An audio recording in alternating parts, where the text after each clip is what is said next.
Can you see me? Can you hear me? Hopefully you can tell by the quality of this video that we're streaming using my camera. Okay, I'm just waiting for my headphones to connect, so give me a minute. Waiting for the do. I almost started streaming without them, and then I was like, wait a minute. Whoops, that's going to be really annoying for the rest of you. Okay, we're just going to go with it. Oh, now I can hear myself. There we go. Okay. They haven't connected. Anyway, hi everyone. Enough rambling. Welcome back to another live video. Super excited about this one. We'll get into it in a few minutes. I'll just give people some time to hop on. Now I sound like a hun bot. Oh my God, everyone. Say hi in the chat if you're watching. Let me know. Drop a 1. Tell me you're here. But actually, I think there was quite a few people that said they were going to join. So I just want to give it enough time to let those people hop in if they want. For some reason, my headphones will not connect. So we are just going to give it a minute and see what happens. Hunbot mode engage. Awesome. Hi, Albert. Hi, Calcium. Hey, DC. Super excited. DC and I will also be going live at 8 p.m. Pacific, which is 10 p.m. Central, 11 p.m. Eastern. So in 3 hours. So if you're not sick of me yet, put it in your calendars and I'll see you again in 3 hours. Awesome. Hello, hello. I don't know what is going on with my headphones. I might have to. Does this computer even have a... Oh no, everyone. Okay. We're going to have to troubleshoot this. Should I have done this earlier? Absolutely yes. Did I? No. You want to know why? Because I was messing around with this camera trying to be able to stream in 4K that I completely forgot to figure out what was going on with my headphones. So just please be nice. Okay. Anyway, let me just give you a little bit of rundown on what we're going to be doing today. Basically, technical difficulties, of course. Someone on Instagram sent me this video of these 2 business coaches, Instagram coaches, sales coaches, whatever you want to call them. And basically they do a joint live stream video and they're talking about why it's so important to never take a break in your business, and not to take a break from taking time off from your business, but to never take a break from hiring a mentor for your business. Problematic for many reasons that we will get into. I haven't actually watched the stream. I only watched a few seconds of it and was like, oh my God, this is wild. So let's see. This is going to be super annoying if this doesn't work. Anyway, second thing, I'm shooting on my camera. This is the first time I've ever been able to figure out how to run a direct power source to my camera. For context, I use a Canon R10 and the battery is external. But when I bought a dummy battery, it wouldn't work. It was a whole thing. Anyway, I think it should work, but if the camera cuts out at any point, I will switch to my webcam. So bear with me if that happens. Last piece of housekeeping. I just want to mention that I launched my channel membership last week, which is super exciting.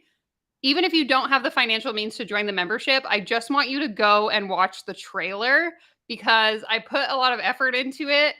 And basically, I'm just mocking every master class, mindset coach, etc. that you will ever see in your life. And I think it's really funny, but I would love to hear your feedback. So if you have a couple minutes to spare and would go and watch that, I would really appreciate it. Never take a break from hiring a mentor. That sounds so odd. Yeah, it is really, really culty. Oh God. Thank you for the super chat. Supercharge your coffee recruiting meetings with this. JK, I'm going to send you 1 million reels. Okay, no worries. We love to see it. I don't know. I don't have a backup plan if my AirPods don't work. So I don't know where. I might have another pair of headphones. Everyone, I'll be right in the corner if you need me.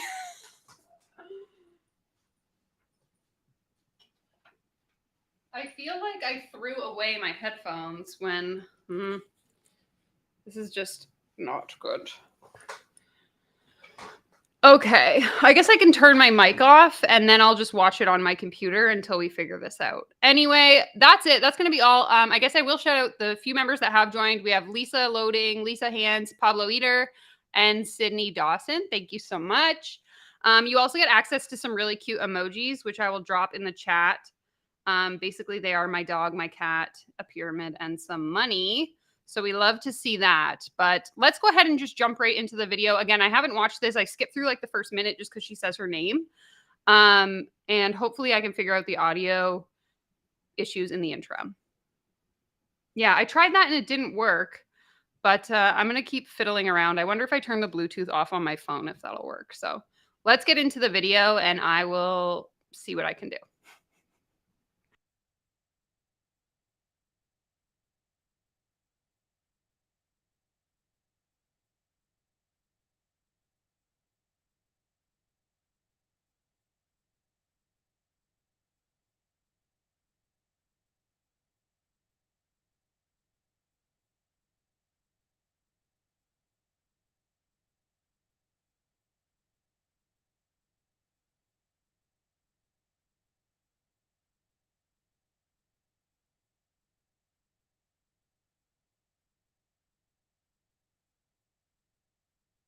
Can you guys hear that when it was playing?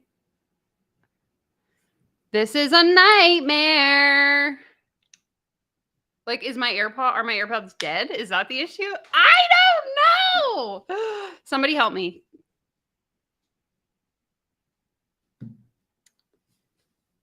Guys, this is a nightmare.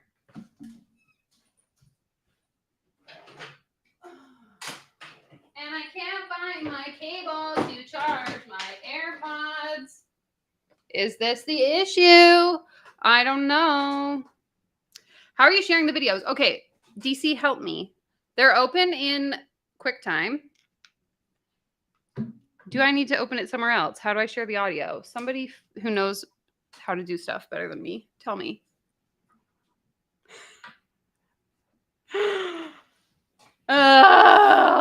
I appreciate everyone's patience while we figure this out. This is going to be fun for the replay crew. I'll put a timestamp on where to skip ahead to so you don't have to listen to me be a complete idiot.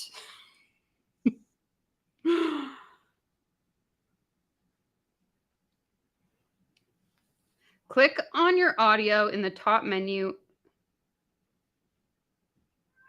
Where's my audio? I need you to fly to Vancouver and come figure this out for me.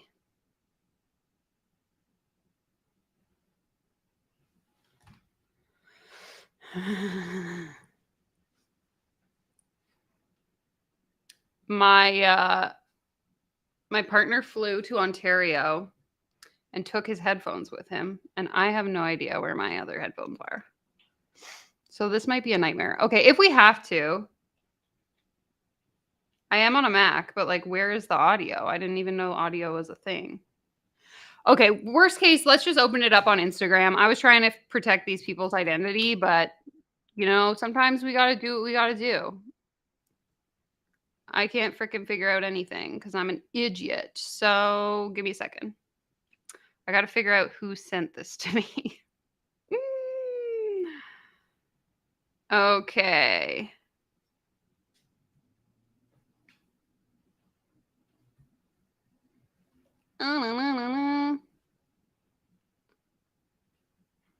Okay. I'm going to mute my mic again. I'm still going to try and figure out the headphone situation, but hopefully you'll be able to at least get started with the video. I'm not going to be able to speed it up because technical difficulties. So let's just try and figure this out together. Okay.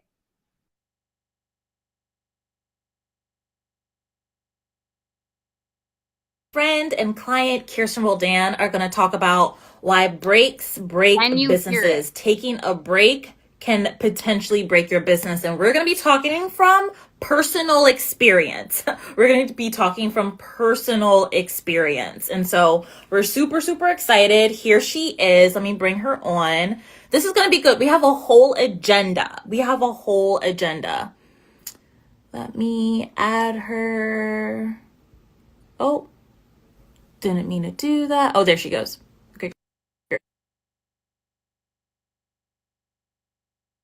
Agenda of topics that we want to cover.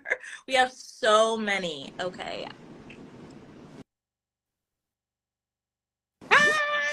Hello. How are you? From bed, as usual. On brand. I'm all like here, and she's in her bed. On brand. Very on brand. On a heating pad. Don't mind me. It's Saturday. It's Saturday night. Literally. Question. Why are we doing a business call from our bed? Says me, who has streamed from my bedroom before, but that's because I live in a 1-bedroom apartment, and if my partner has a meeting going on, I don't have a choice. But she is like legitimately comfy, cozy, in bed. And I'm like, why is this a thing? If we're going to try, I'm assuming they're going to pitch us some kind of coaching at the end. If that's the case, why are we doing this in our beds? I think these people really take, working from wherever to an extreme, and it drives me a little bit crazy.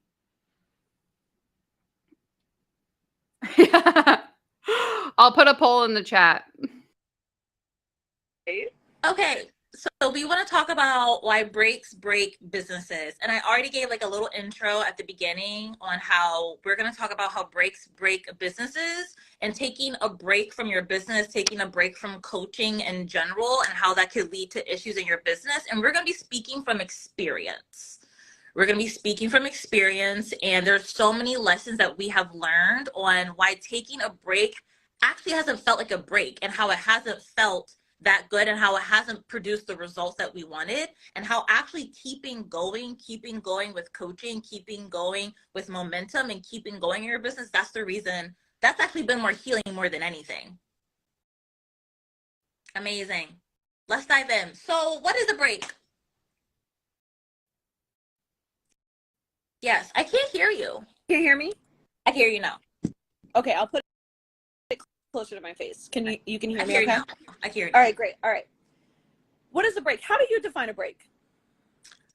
I define a break, it could be one of two things. Either like a break in coaching, like you stop paying for coaching, or a break in your business. Like, you just need a break from an offer, or you need to like sit around out on one of your offers. You need a I feel like DC and I talk about this in every stream that we do, but why can't these people figure out proper audio and visual like setups? This is the other thing too. This video is over an hour and 15 minutes long, which is why I wanted to figure out how to watch it in QuickTime. DC sent me instructions in my DMs. But my point is, why do we not have a proper setup? Why is your phone not sitting in a fucking ring light or a tripod filming you? Like, why are we going to do this for an hour and a half? Like, hey guys, join my program. I don't get it. I don't get it. You need a break in your business. What about you? I was going to say, when I think of a break, I think it's either a complete stop, where you're like stopping coaching, stopping selling, stopping something, or it's where you're still continuing with your business, but breaking from maybe a certain kind of coaching or whatever, or coaching in general, investing, whatever it is. So either like a complete stop of something or kind of a half stop. Yeah. Can you talk about a time where you took a break? Yes. So I took a break from, I did not take a break from investing, but I took a break from receiving coaching. I had 2 coaches at the time. Both were business oriented. And so I would say like both business coaches, even though they didn't necessarily call themselves business coaches, they were. Yeah. And, one of them, I just felt like I stopped necessarily aligning with the coaching itself and like their business model. And then another one, the other one, there was some harm done, that was really hard for me to emotionally manage. Okay, I'm sorry to interrupt again. I already had the file downloaded. I just didn't realize I could drop it right into Chrome. So we're just going to switch windows so that we can speed it up. We can watch it a little bit better, and we don't have to spam these people. Because again, I never really want to like out these people. I know someone in the comments said that they followed this person. They used to listen to her podcast. I don't know who these people are. Again, this video was just sent to me randomly. So it's not necessarily about them. It's about what they're saying and why I believe it is problematic. So So sorry. We're going to skip ahead. Hopefully we skip to about the right spot and we'll just watch it in a different tab. So thank you everyone for your patience. Let's get back into it. And then another one, the other one, there was some harm done. That was really hard for me to emotionally manage. And it's interesting because I stopped receiving coaching, and that was right before I ended up coaching with you.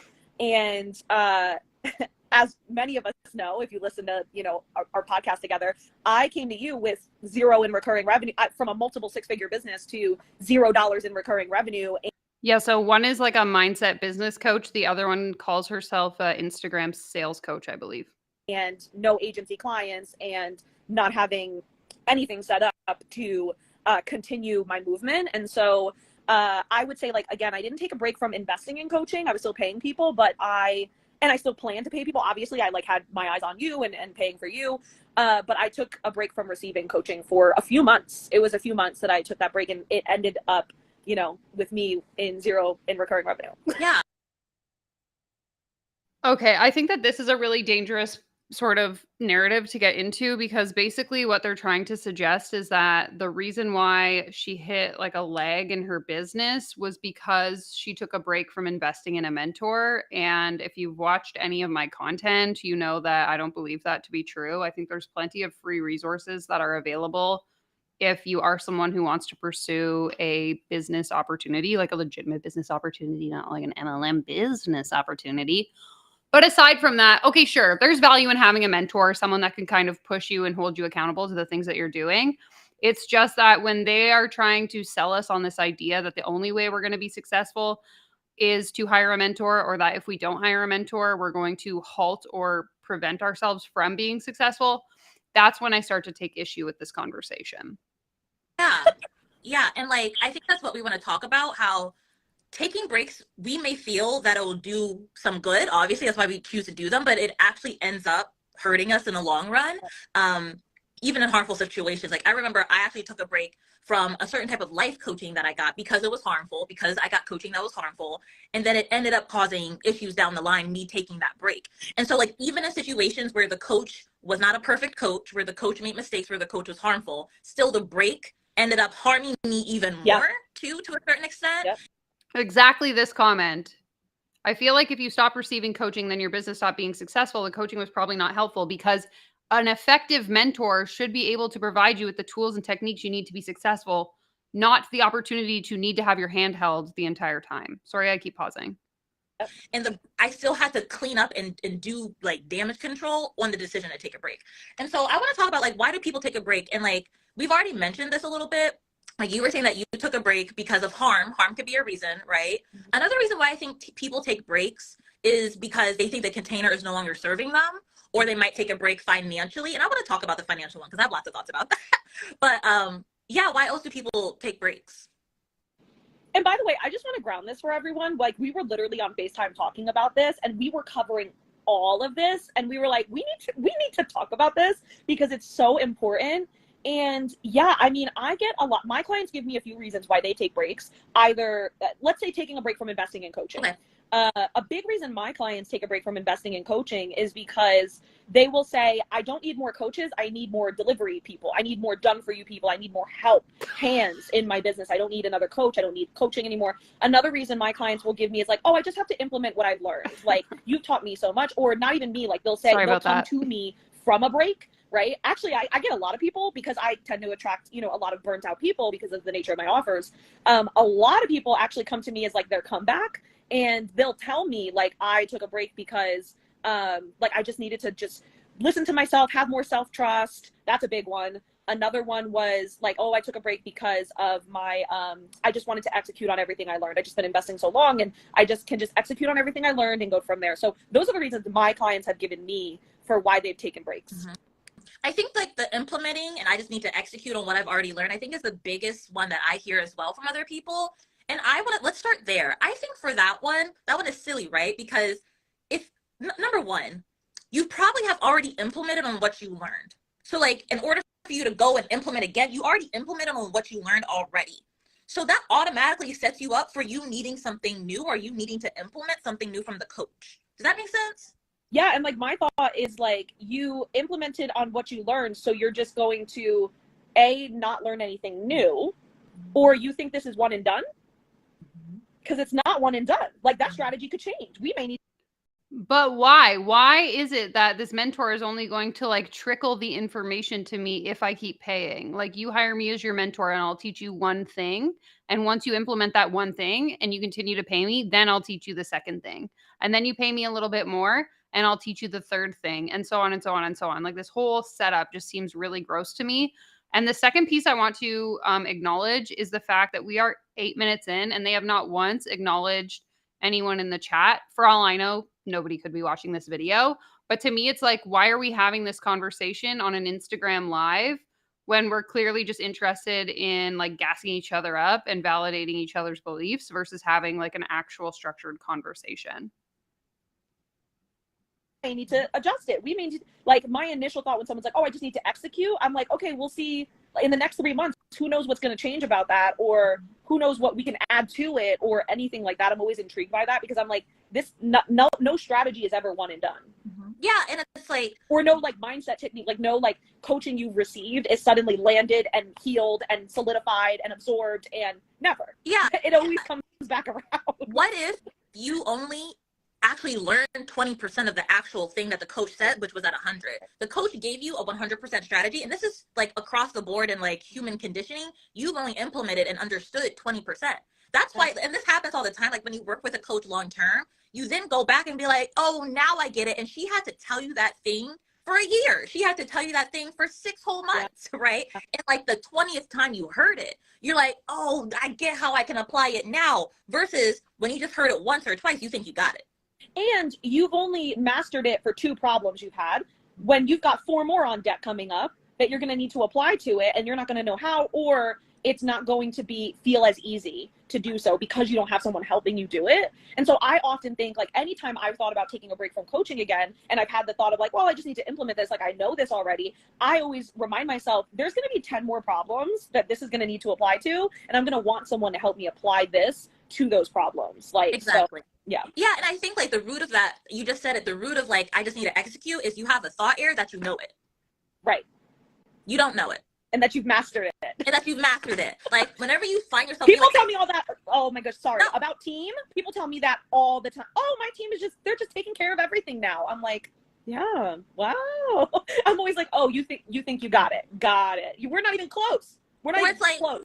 It's like, yeah, it's quiet. But do you guys have it all? Because to me, this is coming off as, you're not in a line. Very, very arrogant. I don't know if anyone else is getting this, but the vibe that I'm taking from these two is like, we know everything and you have to pay us to find out, and we're so much better than you, and blah, blah, blah. Like, I don't know. Maybe I'm just inferring based on my own preconceived observations or like assumptions, but launch. Wait till you launch. Wait till you put in a funnel. Wait till you hire a co-coach and she needs onboarding, right? Or for me, it's like, yeah, you had a 50K launch, right? Whoop-de-doo, you know how to launch, quote unquote. Wait until you include more cold people into your audience. Wait until you do the same webinar and the market has changed and now you need to update it. It's like, no, the problems are going to keep probleming. That was always my thing with taking breaks. Now that I know this, I've realized like I'm always going to have business problems. I'm always going to have business problems. Like, what I look like taking a break when I always am going to have business problems. Yeah. So that's one. That's one. Let's talk about the self-trust one. Tell me about that. Because I feel like that's a big one. So people will tell me like, I really just needed to take time to really trust my own self. To stop listening to all the coaches. I've invested so much. I just really needed to take time to trust myself. And I always find that so interesting because I'm like, why aren't we working? Why are we eliminating? Like, is elimination actually helping you learn how to trust yourself by removing yourself away from opportunities to implement self-trust? She was almost on the cusp of something there. It was like the thing that the piece that's obvious to me was right in front of her face, and she instead decides to twist it into like this completely opposite meaning. Like, yeah, maybe I did need to take a moment to ask myself, like, wait, am I getting scammed? Are all of these thousands of dollars that I'm paying in my business that I'm not seeing a return on a bad investment?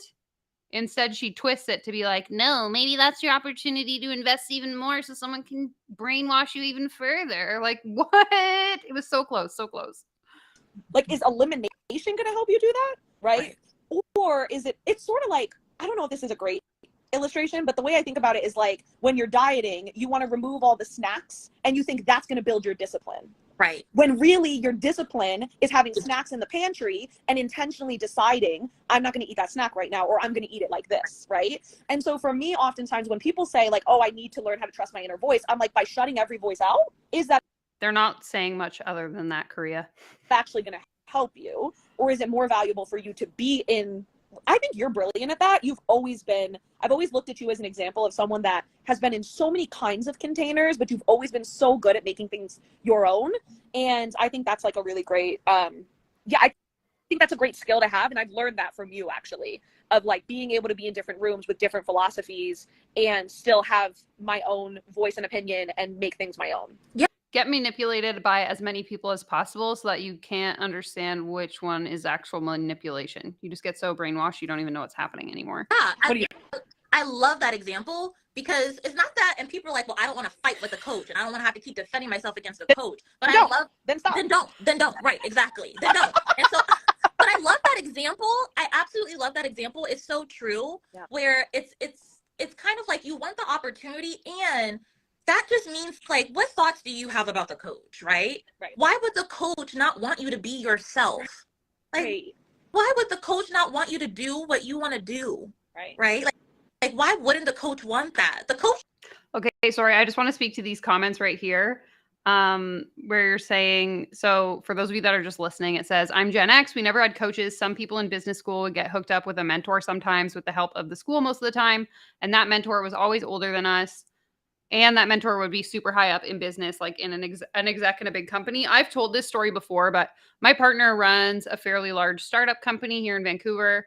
And he has a mentor who is a former Canadian large conglomerate CEO. So she was the CEO of a large company in Canada, like very, very multi-million-dollar large. And she mentors him for free. He was connected with her through an incubator that he used to be involved in. Again, real businesses with real mentorship build those connections through actual networking, not through paying people to teach them these like gate-kept secrets. And that's like one of the biggest motivators behind a lot of the content that I create. Oh, my camera cut out. Is that him and I have had these conversations. I'm still talking, but I'll fix the camera situation. Just bear with me. Him and I have had these conversations where it's just like, why are people trying to sell you on this idea that this is the solution you need when there's a lot of free options that are available out there to you if you just go to a fucking networking event? Coach doesn't want another mini them, then they got competition. Like, people really need to think about that. The coach doesn't just want you to do, like, to be a carbon copy of them. They don't want the competition, right? Literally. They don't want the competition. Business coaches. Especially business coaches. Especially business coaches. I'm like, I don't want the competition. Don't do things like me. Right. To your point, I've always, with my own clients, being like, how can we make this you? And so I think that's interesting. Or like, I need to quiet the noise. Yeah. Why don't you look at the coach? Like, no, she's trying to amplify my voice. Right. She's trying to amplify my voice. She's trying to find more of me. That's what she's actually trying to do. Right. So good. Right. That's a really good point. Yeah.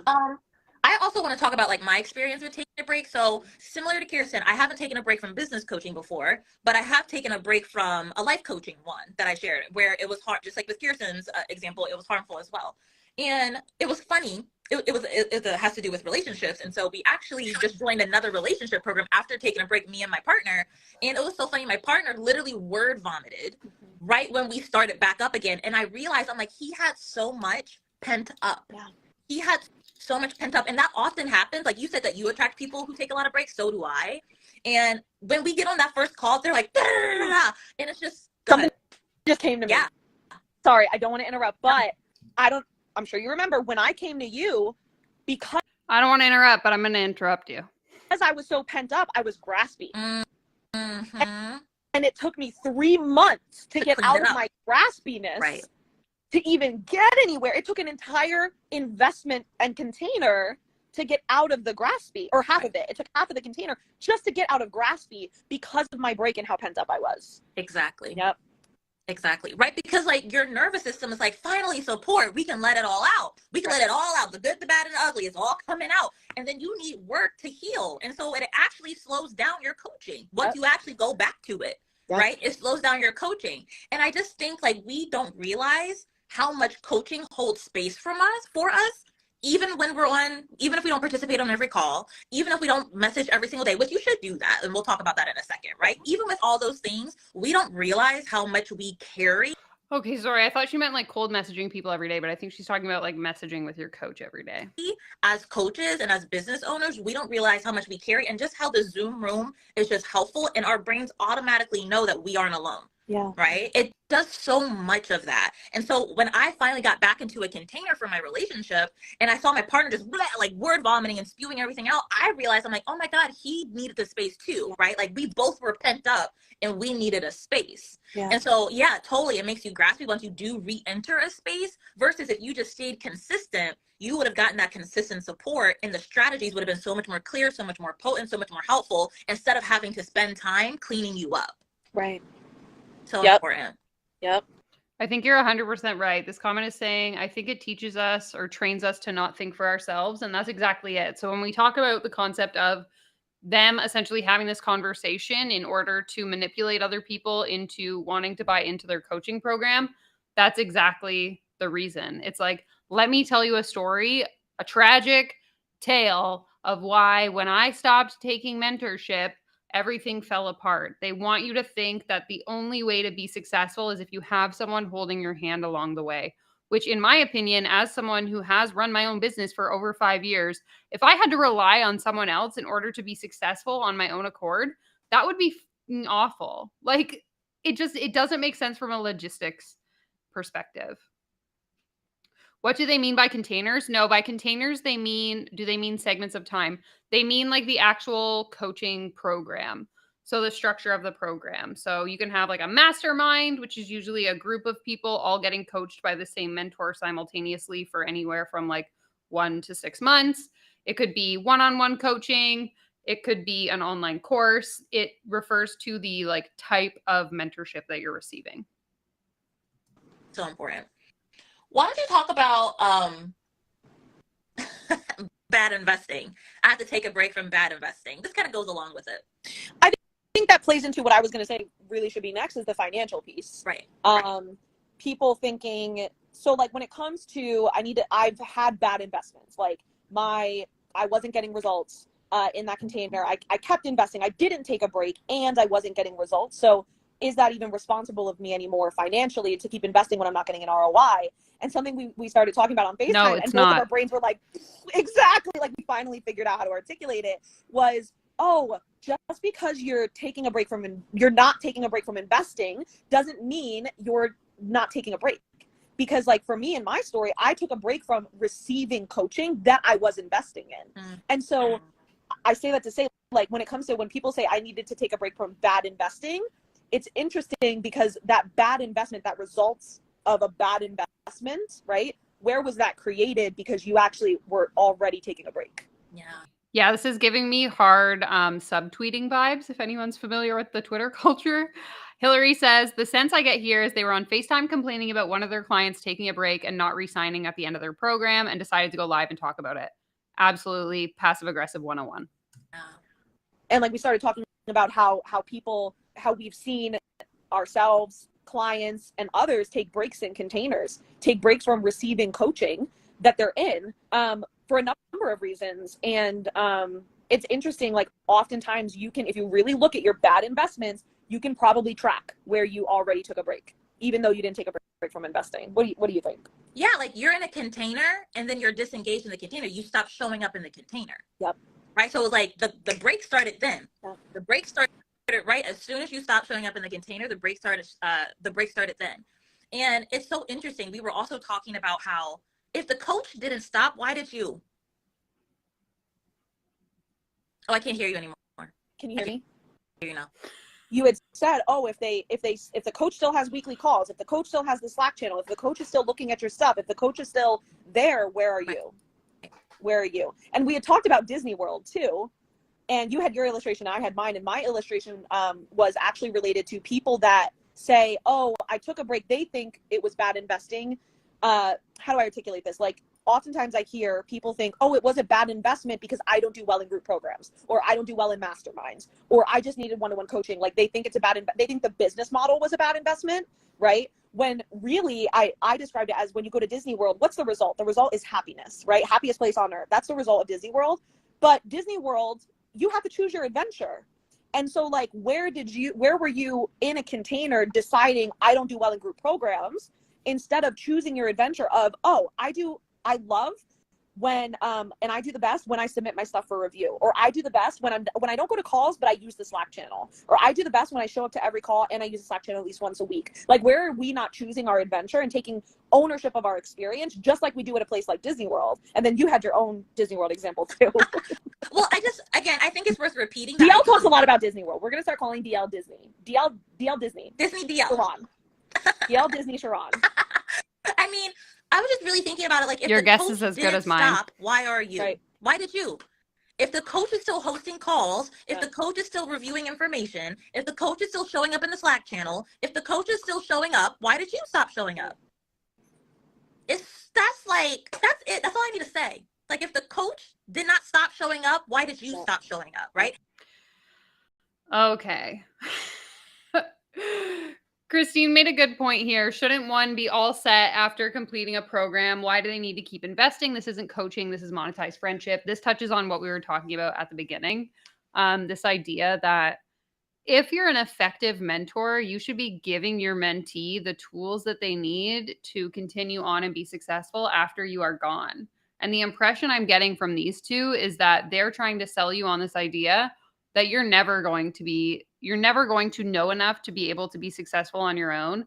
And the only way that you can continue to be successful is if you pay someone to continue to hold your hand along the way. And effective mentorship should not work that way.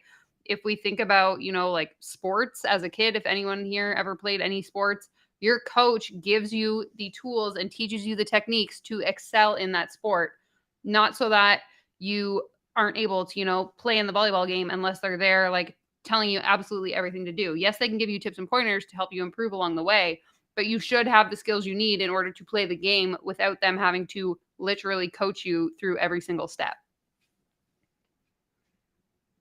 Right? And it's just like Disney World. Like, if you go to Disney World, you can either sit on a park bench, and you can literally see the Mickey Mouse ice cream being served, the Epcot Food and Wine Festival happening, the carousel, bring around the merry-go-round, the teacups. You can still see all of that happening, and you're sitting on the bench. Disney World did not close. You're still in the park, but you are on the bench. Right. You're the one on the bench. The park did not shut down. You stopped, right? And then calling Disney World a waste of money. And then you call Disney World a waste of money. When you stop going on the rides. The rides are they're still happening. And people are like, would you like to come? You're like, no, I'll stay here. Right? And it's just I just had such a spicy thought come up. Yes. I want to make sure we talk more about like financial, like your side of that as well. Yeah. But the spicy thought that came up for me, I don't even know if I just say it. She's gonna like shit talk one of her clients, I bet. The spicy thought that came up for me, and I told you this the other day.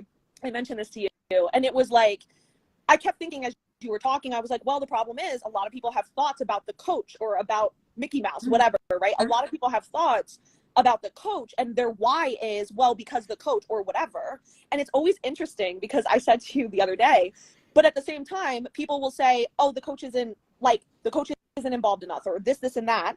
And like, it's so funny. I had mentioned to DL the other day, like, everybody wants the coach, like itself, the creator. A lot of times I'll hear this, and when they have them, they don't use them. We're both so silent. Or maybe you just aren't the right fit for that person. I think that this is so weird to me. Exactly. This person, 100%. This is so strange. I had a therapist that told me she felt like she couldn't help me anymore because we were talking about the same thing for 6 weeks straight. Okay, this is what I thought you were going to say. I have been to therapy, and the first time I ever went to therapy, I had to go through 3 separate therapists until I found one that I actually enjoyed talking to. I hope that you were able to find like another therapist to help you out with whatever you were struggling with, but I think that that's fair too. I think it's important as professionals that people know their boundaries and know when they aren't able to help someone, whether you are a coach or a therapist or whatever you are. But my point here more is maybe someone hired this individual as a mentor and then was like, we aren't the right fit. So why would I continue to utilize your program if it's not a good fit for me and I'm not actually learning anything? I think that there's an important piece to understand that, like, that's how life works. That's why you're not friends with every person you meet. That's why you don't get along with every coworker that you've ever had. There's a piece to this conversation that they're leaving out wherein I think they're afraid to admit that maybe they aren't the right fit for every person who's ever paid them. And maybe they got some negative feedback from someone saying like, hey, this coaching relationship isn't really for me. I'm not going to participate in the program. What do you think's going to happen? When they have them, they still don't, y'all still not using them, whether Right. it's a coach or a co-coach or whoever, because And that just goes the same brain. You're going to have thoughts no matter what about the person coaching you. That's why I said this on my How to Double Your Investment in Any Good or Bad Coaching program. Yep. I said, like, you have to Good. I'm clean glad up to hear yourself that. because even the most available, present, hand-holdy, Yep. check in with you every day coach, even the most touchy coach, you still will not use effectively if you don't clean up your mind. Yep. You just won't. You still won't use them to the fullest extent, 100%. Kirsten gets on me all the time about using my own mastermind. She was like, Kirsten all the time is like, DL, you're not asking enough questions. DL, you're not raising your hand enough. You're not. Did you ask your coach this? Did you ask your coach this? Literally. That should be, if you have any business friends who are in an investment and they're complaining, the first question everyone needs to ask themselves is, did you ask your coach about that? Yeah, and like DL even said that to me today. I was like, oh, I don't feel like I'm getting coached or whatever I said. And you were like, you asked for coaching once this week. I was like, okay, let me stop. Literally. Stop. Clean it Right. up, Kirsten. Clean it up, right? And it's like, but you have to lead yourself really. Like you've got to lead your brain in that direction in order to really get yourself there. Because otherwise, if you're just letting it run wild, then yeah, it's the structure of the program. It's the coach of the program. It's the How many the people program. are in it? It's how many people are in it. It's on Facebook and not Slack. It's on Mighty Networks and not Slack. It's on Slack and not Mighty Networks. It's let me chill. Exactly. Zero accountability. Korea says, there we go. If the coaching isn't working out for you, it's all your fault. 100% agree. All they're doing is saying like, I'm perfect. And the people who complain that my coaching isn't good, it's their fault for not calling me. Maybe this should have stayed on the phone call. That's what I'm saying. Like, this isn't even a live video. There's no back and forth with the audience. It's like, let's go on Instagram Live and do a bunch of shit talking and post it publicly. Why? Let me chill. It's on Kajabi, not Kartra. It's on Kartra, not Kajabi. Let me chill. It's a mess, No, but like, right? and I want to say that to say, like, I've also been there. We've been like, my there. brain has literally done that. My brain did that this week. Right. My brain did that this week. So, like, I'm speaking from experience, Right. truly. But I think, like, a really good benchmark, a clean benchmark Yeah. is, did the coach stop showing up? Yeah. If the answer is no, then why did you stop showing up? If the coach is showing up, you show up. Yeah. Every week, both of us, we're in our groups. Yep. Every week. Every single week we're there. Every week. Every week we're in our communities. Every single week. Yep. Right? And I'm thinking so much about a friend who took a break and she was struggling with an issue in her business. Mm-hmm. And I asked her, I just a simple question. I said, did you ever ask the coach and ask for help? And she was like, no. And I was like, that's it. Like, that's all it is. It's that small of a thing. Okay, let's move on. Yeah, we have a lot to cover. We have a lot of let's talk about movements need movement. Yep. Yeah. Yep. I have a lot to say on this. I mean, I talk a lot about having a movement and how you have a movement, you need to scale. And there's a couple of different ways I want to talk about it, but very quickly. I think all the time, like, did MLK take a break? Did Oprah take a break? Or even Rihanna, she technically took a break, but then not really. She then, with her free time, created $1 billion makeup brand. Literally. Okay, are these two pulling a Rachel Hollis and comparing themselves to other much more successful people, or am I just inferring here? Iconic. I just love Rihanna so much.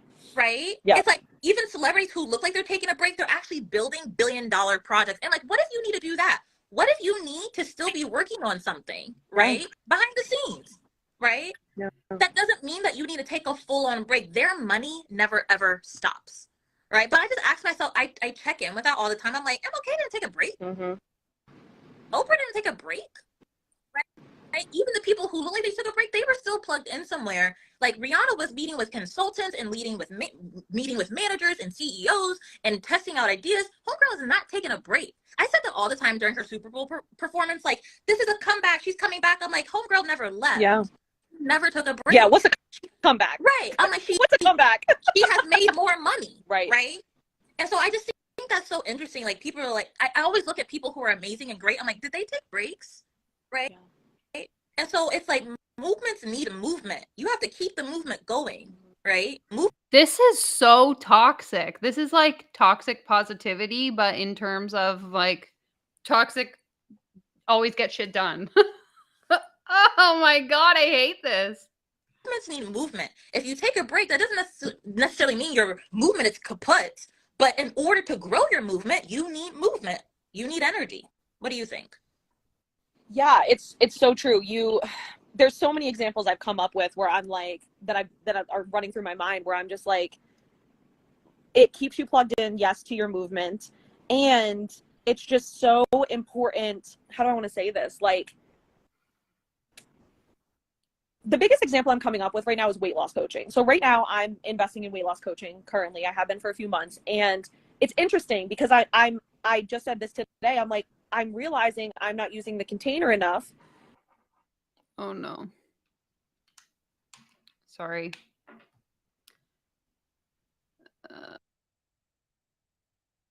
I'm only focusing on weight loss when I need to be focusing on all this, right? And I'm tired of paying for this. I'm tired of having to invest in this. I'm so sick of it. I just want to be done. I just want to be fixed. I just want whatever, right? I'm so tired of every single month having to pay a coach for this. But I don't want to give up on not just myself, because that sounds heavy, but like, I don't want to give up on what I want. And even though, and the reason why I'm giving this example is because I don't currently feel successful in it. And I think that's so important for people to hear, because it's like, oh, it's easy to keep investing when you're even just breaking even on something. I don't even feel like I'm breaking even on this. I feel so unsuccessful in this.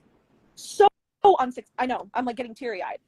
Yes, the only valid movement is coaching. The only way you're going to move forward in your business is by hiring a coach. The only way you are going to see any kind of growth or progress in your personal development and in the success of your business is if you pay someone to hold your hand through the process, because you are not capable of doing it alone.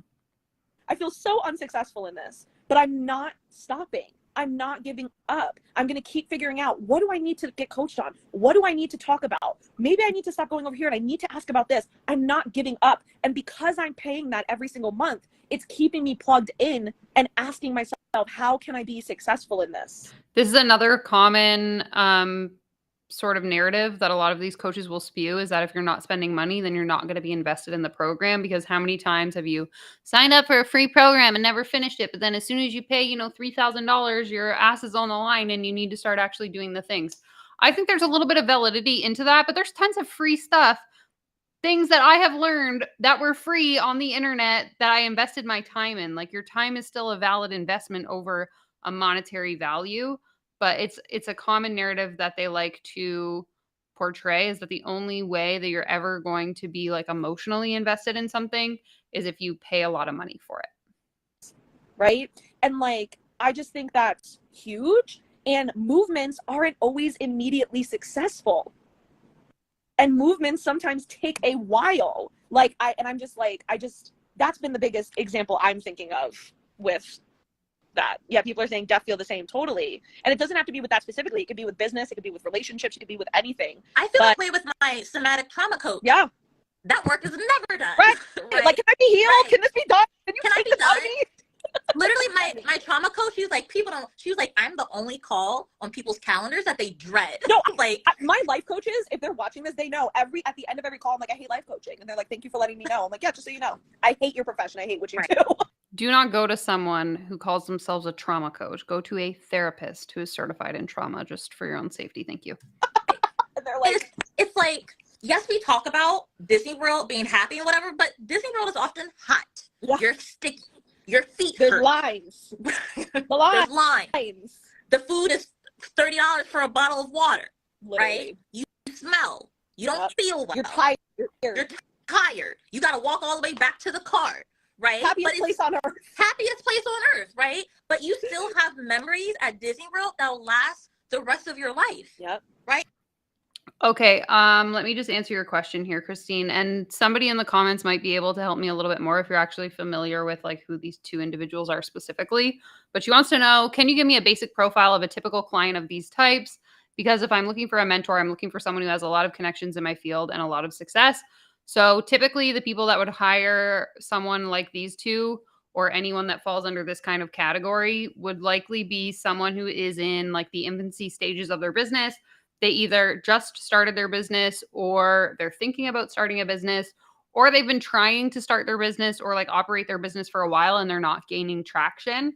And so what these people will do in their marketing techniques is they'll essentially sell you on this idea that I was once in your position and I have the secret, 5 steps, 10 steps, toolkit, whatever, to help you achieve the success that you're looking for. A lot of the times the success is, 6 figures, multiple 6 figures, etc.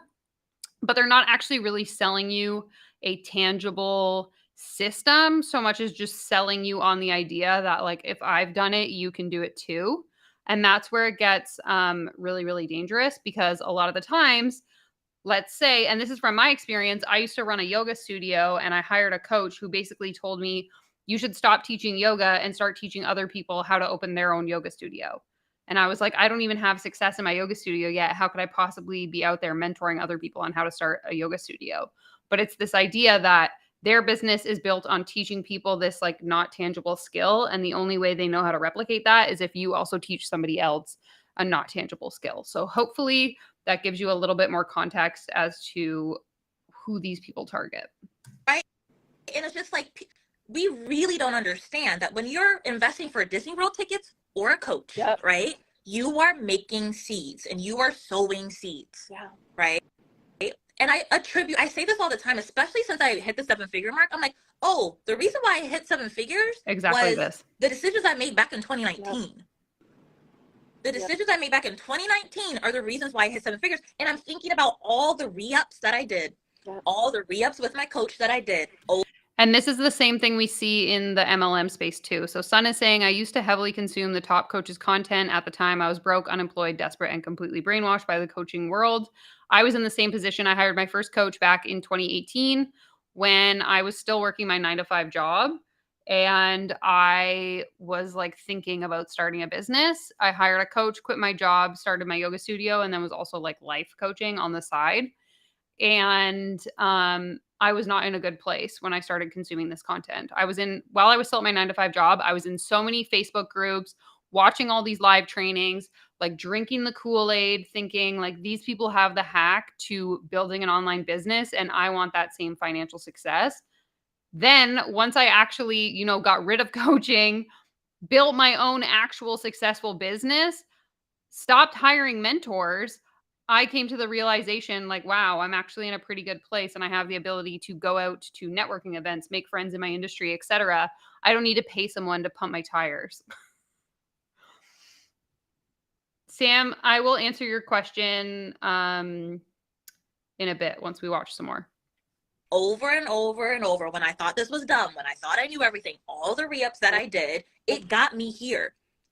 And I've been thinking about that too. Even this is for anyone that currently feels unsuccessful in something. I've been holding that thought for myself as well, even while I'm unsuccessful. So like, I know at some point 30 pounds is gonna fly. It's gonna melt off me. It's gonna be so unexpected. It's just gonna melt. And I'm like, it's going to be because of all of this. Right. It's going to be because of all of this. And so even when I currently feel unsuccessful, I'm still holding that of like, I have so much evidence in other ways, right? And here, I just need to hold that. Like, oh no, it's going to melt. It's going to just fall off. It's going to be so easy because of everything I'm doing right now, because of all the money I'm spending right now that I don't want to spend, right? Yeah. Because of the weekly coaching I don't want to do and I think is frustrating. Right. But is it that they don't want to do it, or is it that they signed up for your program and then realized it wasn't a right fit? So why would I waste my time doing something that's not beneficial to me? I think it's hardest to not take a break when you feel unsuccessful. Sure. And then I also see the flip side of like what we talked about, the I got it people. Yep. Yeah, son, I can relate 100%. Right. Especially when the container is simple. Like your weight loss, they only teach you 4 things. 4 things. And I'm like, I can't figure out these 4 things. Just 4 things. I just have to do 4 things, y'all. It's just 4 things. 4 things. Can't do it. Right? Hey, Lisa. And I do it for a week. And I make sure you check the emotes. I dropped some new member emojis yesterday. And I'm like, I hate myself. It's so true. I think that's so true. Very commonly happens in business containers as well, specifically like sales containers and things like that. Like when you have, I think about $1 Million Email, when someone has an incredible email launch and they're like, I'm good, I'm done, I'm the best at email ever. And I'm like, you have to double your conversions now. You have to keep working on your conversions. You have to, or when people will tell me like, I'm already great at email. Like I make email sales. I'm like, sure. Sure. Yeah. Right. And so it's like, it's similar. I really want you to speak to the financial, like the money aspect of, is it responsible to keep investing and not take a break? Is it responsible to invest in something that I'm not getting results in? Like, I feel like you've been talking a lot about that on our FaceTime chats. Tell us about that. So first of all, and this is going to sound ignorant coming from a 7-figure coach. So I'm going to go back to baby Monica, 2018, 2019 DL. 2018, 2019 DL was making $2,500 a month as a social worker. She had very inconsistent months, struggling. Okay, let me just catch those of you who are just jumping on up to speed. So we have this Instagram live from these 2 coaches. One's like a mindset business coach. One is a Instagram sales coach, I believe. And they're basically telling us why people stop, or how you're not going to be successful in your coaching business if you stop investing in mentors. So the only way to be successful is to continue to pay someone to hold your hand through the process of running your business, which obviously if you've consumed any of my content, you know is not true. So really we're just watching them have a conversation that should have been kept to FaceTime, but instead they decided to do it on Instagram Live. They don't talk to the audience at all throughout this call. They're basically just bitching back and forth to each other. So now you're up to speed. Struggling very, very inconsistently. Like I was signed 1 client, 3 months, no clients, right? Like 25, living off my whole monthly. Not people think it's bi-monthly. No, 1 month, $2,500. I had no money. Okay, no money, and I always invested, and I always was plugged in. I always stayed plugged in. Always. So even in those moments, right? And I think it's for a few reasons. And my number 1 thing with this is bad investing is better than no investing in my book. I agree. What? Bad investing? So they're suggesting that if you hire someone and it doesn't work out for you, that's better than keeping your money. And let's keep in mind that a lot of these people are charging anywhere from like, I would say above $2,000. So I spend $5,000. I don't get my money's worth. That's a good investment. Hell to the no. I invested in a business coach. I've told this story 1,000 times on this channel. I have a video about it. I spent $4,500 on my very first business coach. It turned out to be a complete scam. If I could have that $4,500 back, I would be in a way better position, or at the time, I would have been in a way better position than had I have just like not hired that coach. That doesn't make any sense. 100% agree. We've both been in some terrible programs.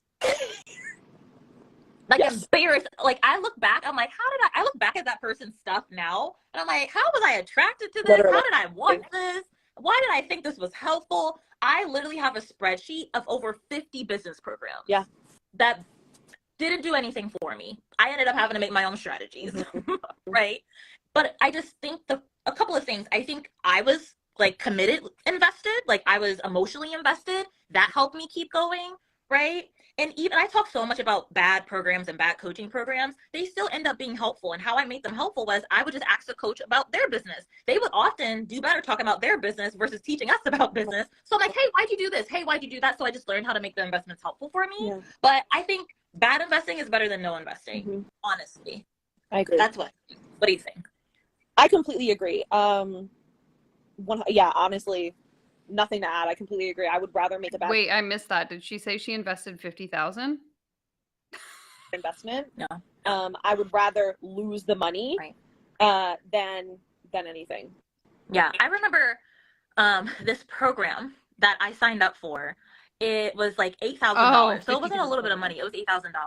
I didn't like any of it. I felt like she was not truly honest in the sales process. And so I joined, like it was supposed to be for this certain type of person, but there were these other people inside. And I had a lot of thoughts, but she had this workbook. And I was like, the calls annoy me, honestly. And so I have all the thoughts that y'all have about coaching calls, right?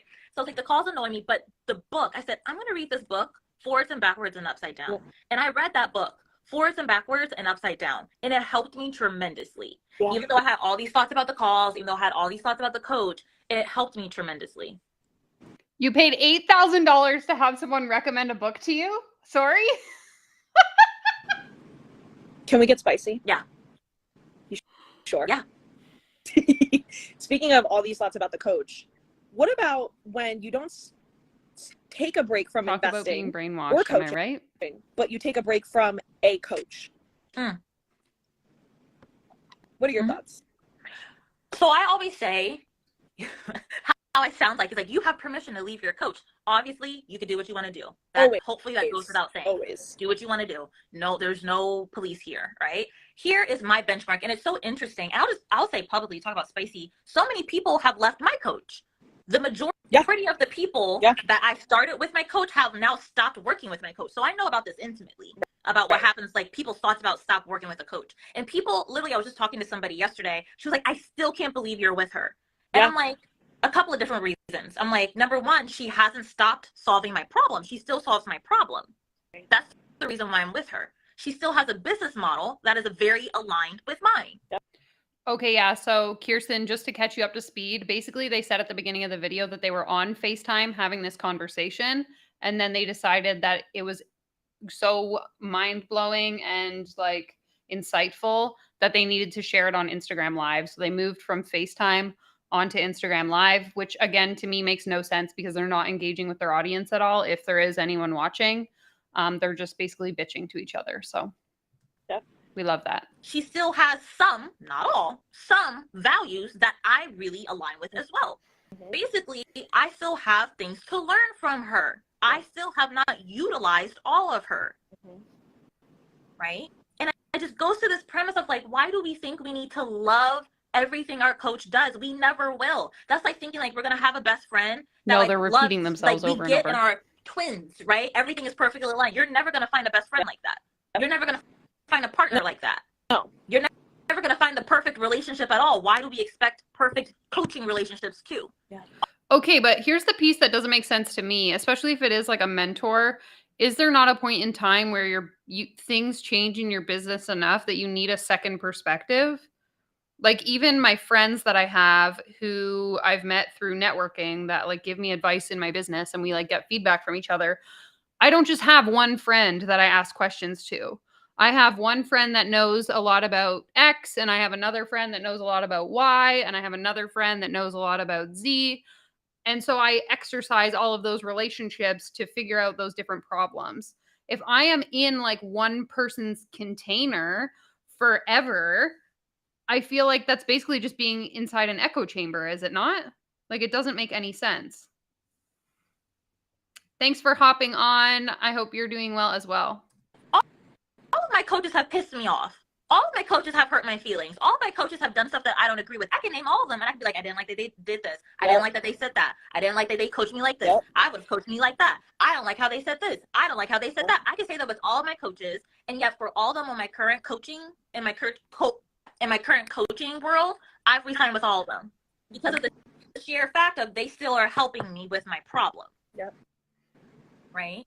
And I always use the example, I stopped working with one of my past mentors because she literally changed niches. Right. That wasn't relevant at all. Right, that wasn't relevant. She literally stopped solving my problem. She changed her whole offer. I would have stayed with her till millions. I loved her, but she literally was like, I'm going in a different direction. Which is okay. And that's the point, is like you shouldn't only take your information from one source for the rest of eternity. That doesn't make any sense. Like I actually came to I've been telling all my friends, I was like, when I call it supplemental coaching, when I'm having to pay the same amount, if not more, to solve this problem, to get another problem solved, that's when I'll leave.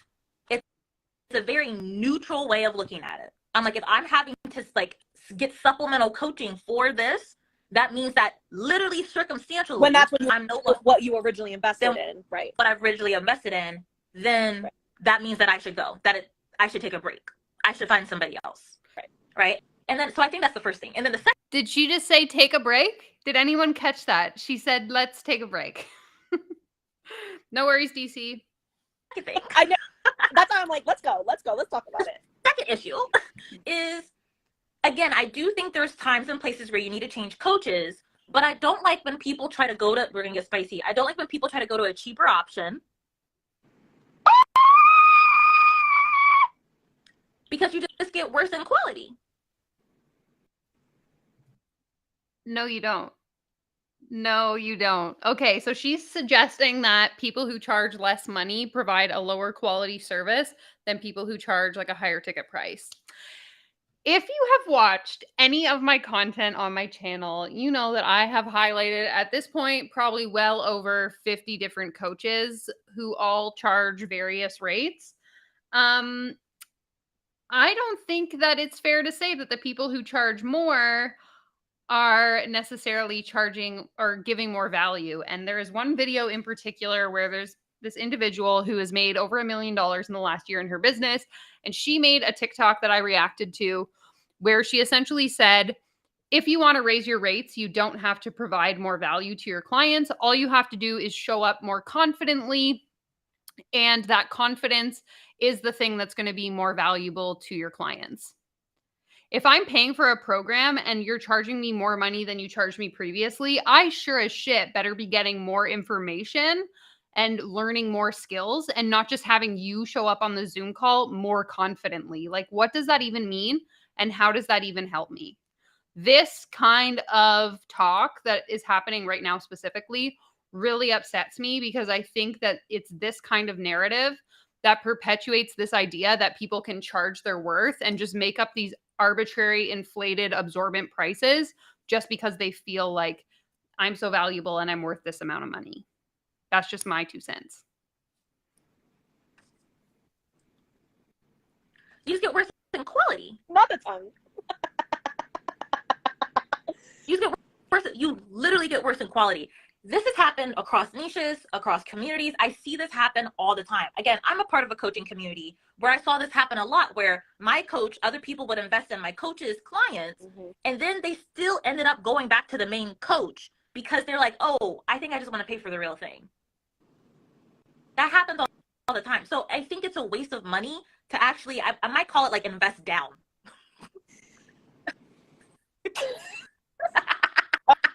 I'm like, where do I want to go? Like, I think it's investing down. There's yes, and sometimes it's maybe less in price, Samuel. Right? And they're wonderful, great coaches, amazing container, incredible. And I think there's something around not investing down, but sometimes it's more investing adjacent. Like we've seen, if we're talking about the community you're referring to, we've seen a lot of investing in that coach's clients because they're adjacent to that coach. So they're going to get similar philosophies, but a little bit of different flavor. Right. And I think like that's where oftentimes people end up coming back and it ends up not really helping them because they're trying to get a new flavor of the same thing instead of just, and that waters down the recipe. Right. That's a bit watered down. Yes. That's more of what I meant. I'm like, let's clean it up. No, like, okay, let me clean it up. I meant like not invest down, like it's a downgrade that the person does not know they know how to coach, they know how to hold space. Lisa, I think you're container. Right. They're great people, right? None of that, right? But I meant invest down in the watered narrative. Down of it, right? Or it's just a repackaging. It's just a repackaging. And it's just like, I would have rather you invested in something completely new. Just invest in something completely new. I would rather you have just done that versus a repackaging, right? A repackaging. And that's why, because I'm so close to my coaches community, the number one question that I get is like, how is your program different? And my answer always is, we teach two completely different things. Right. I teach two completely different things. I've never seen her sales call modules. I've never watched her launch videos. I don't even teach what she's doing. I don't even know it. Right. Right. I've intentionally not even looked at that. I'm like, we teach two different things. You're not getting a watered down version. And actually, I'm sorry. Did you just say you didn't do all of the modules in your coach's program? What happened to fully being all in with both feet and doing everything all the time with everyone? my programs are more expensive than hers. Yep. Right. And so like, you're not getting a watered down, you're getting something completely different. Yeah. And so I think like that's super important too. It's like, where are you looking for like, oh, well, this is going to feel the same. And that's what I more mean. Like, if you're like, oh, this will feel the same, I'll still get it. You probably won't. No, you probably won't. Yeah. You won't get it. You have to go to the okay with getting whatever that coach is providing. Right. Right. Yeah. You won't get it. If you're like, oh, I'll get it here, that should be a red flag for you to be like, you won't.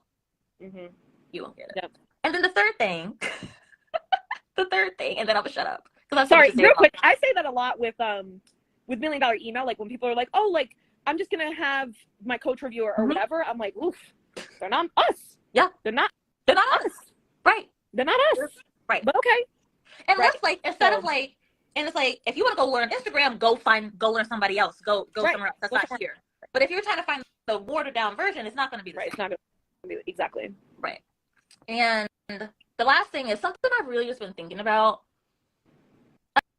A thought I have about coaching that serves me is it's not a lot of money.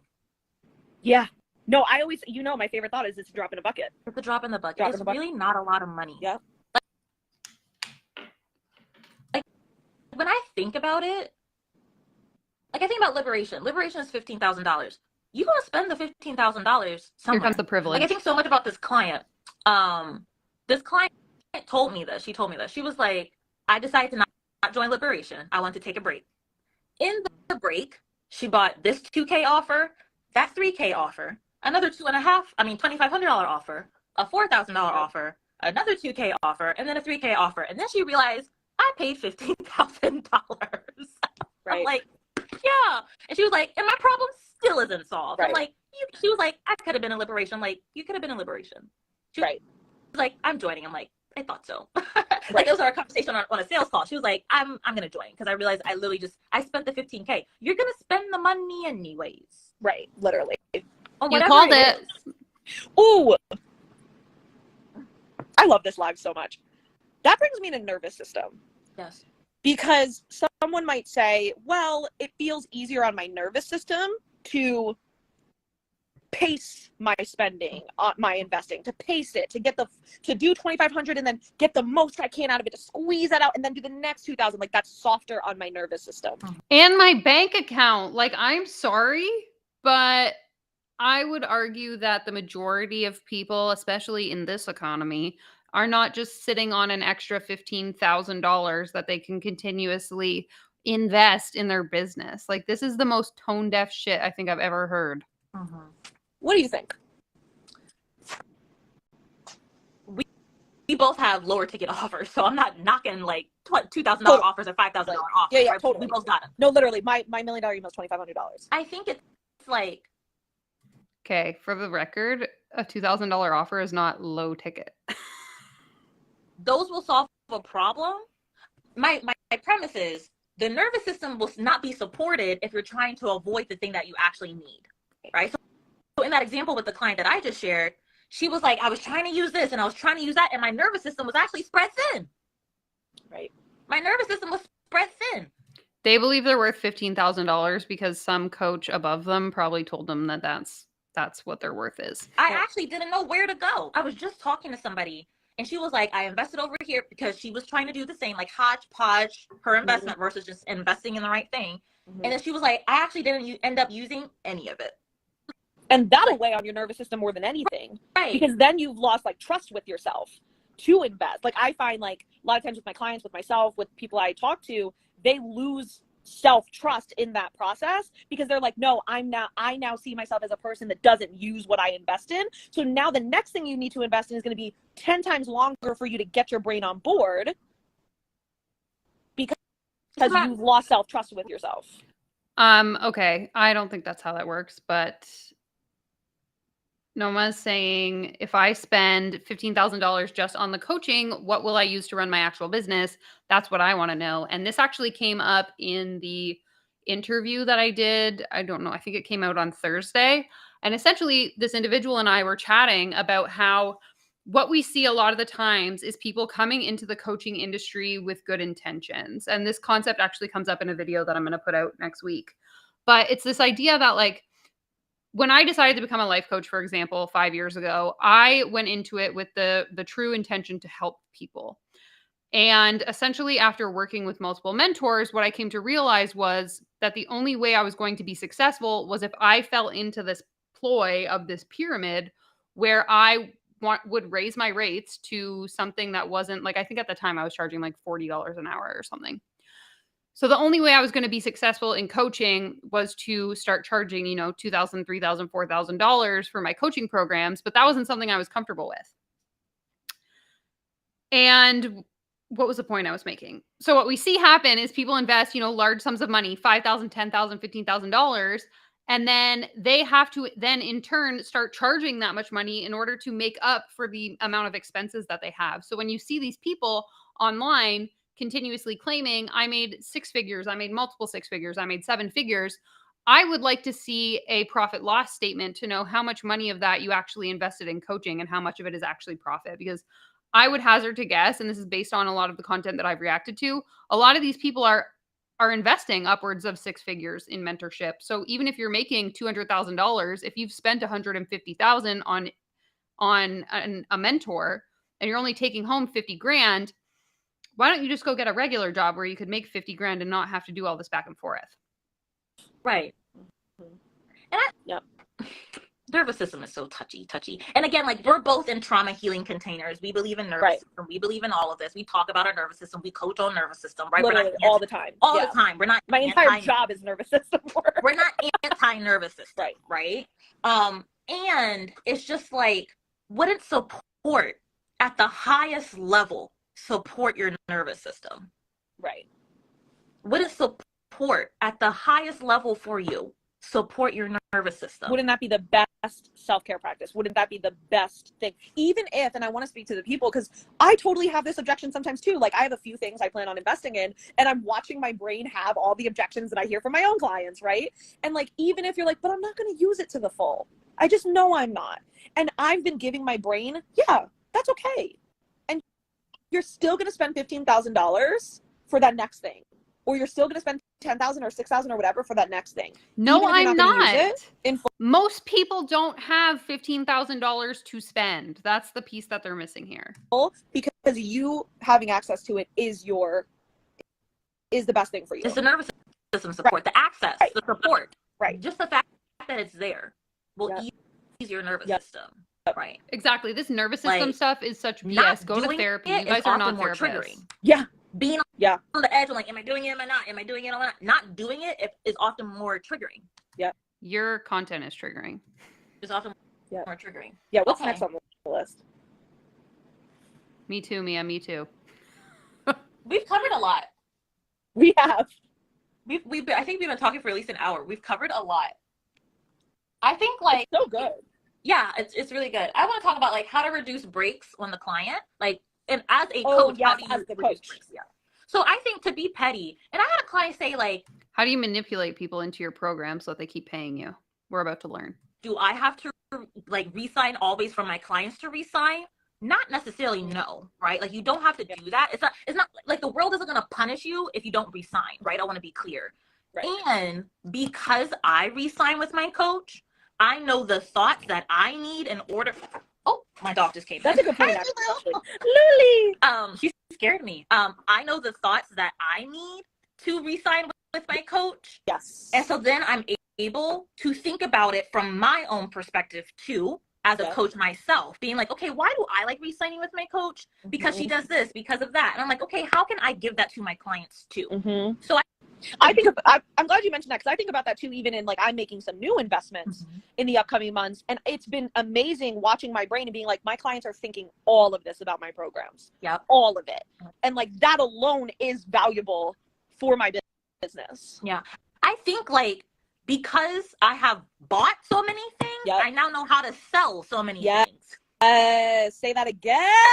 Because I have bought so many things, I now know how to sell so many things. And, like, again, I know it's easy for y'all to be like, but DL, you make so much money. I just want everyone to think about, how do you think I made so much money? No, literally, I've been thinking about this since I was in healthcare.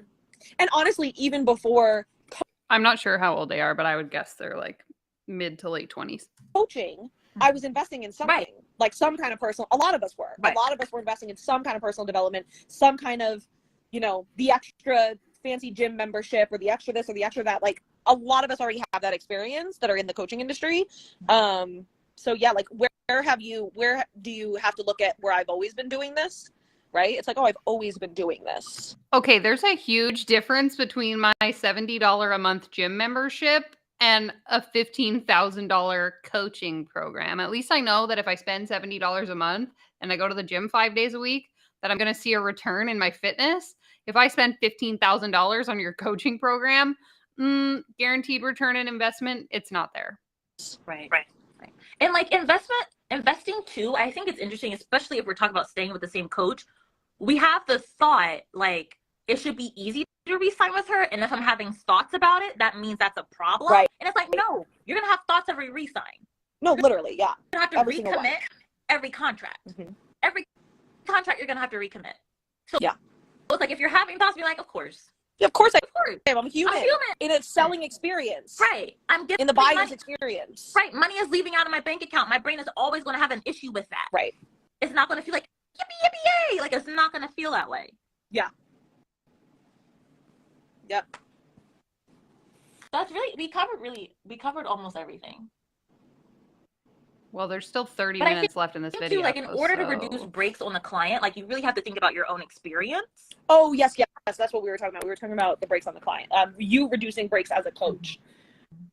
Yeah, we also talked about with that when we were on FaceTime, we were talking about how you have to keep solving clients' problems. You have to keep creating problems for your clients. But that sounds like a bad thing. But, like, let's explain that. Like, let's explain what it means to keep creating problems for your clients for you to solve. I mean, that means that you're helping your clients grow. If your clients have new problems, that means they're growing.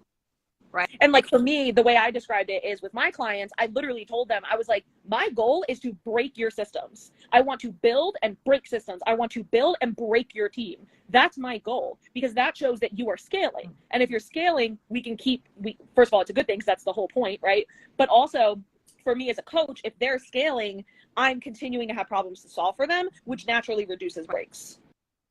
What do they mean by creating problems?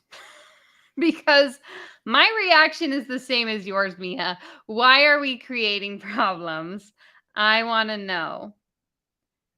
Exactly. I would want to see measurable results by working with a coach of any kind. This is the piece that I really don't understand, because as someone who does consulting and works in like a mentorship role with clients, if I had a client come to the end of an agreement, so typically I work with clients anywhere from 4 to 8 weeks.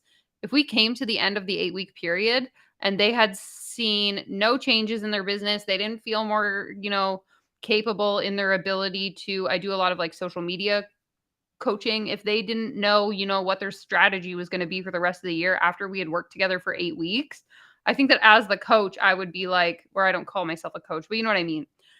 As the person providing the service, I would be like, okay, very sorry. Like, if I took my car to the mechanic because the steering wheel was broken, I literally did this a few weeks ago, and it came back and the steering wheel was still broken, I would be like, what the fuck? I didn't get what I paid for. The mechanic's not going to be like, oh yeah, by the way, I fixed your steering wheel, but I popped your tire, so you'd have to pay me more money to fix that too. Like, this logic doesn't make any sense.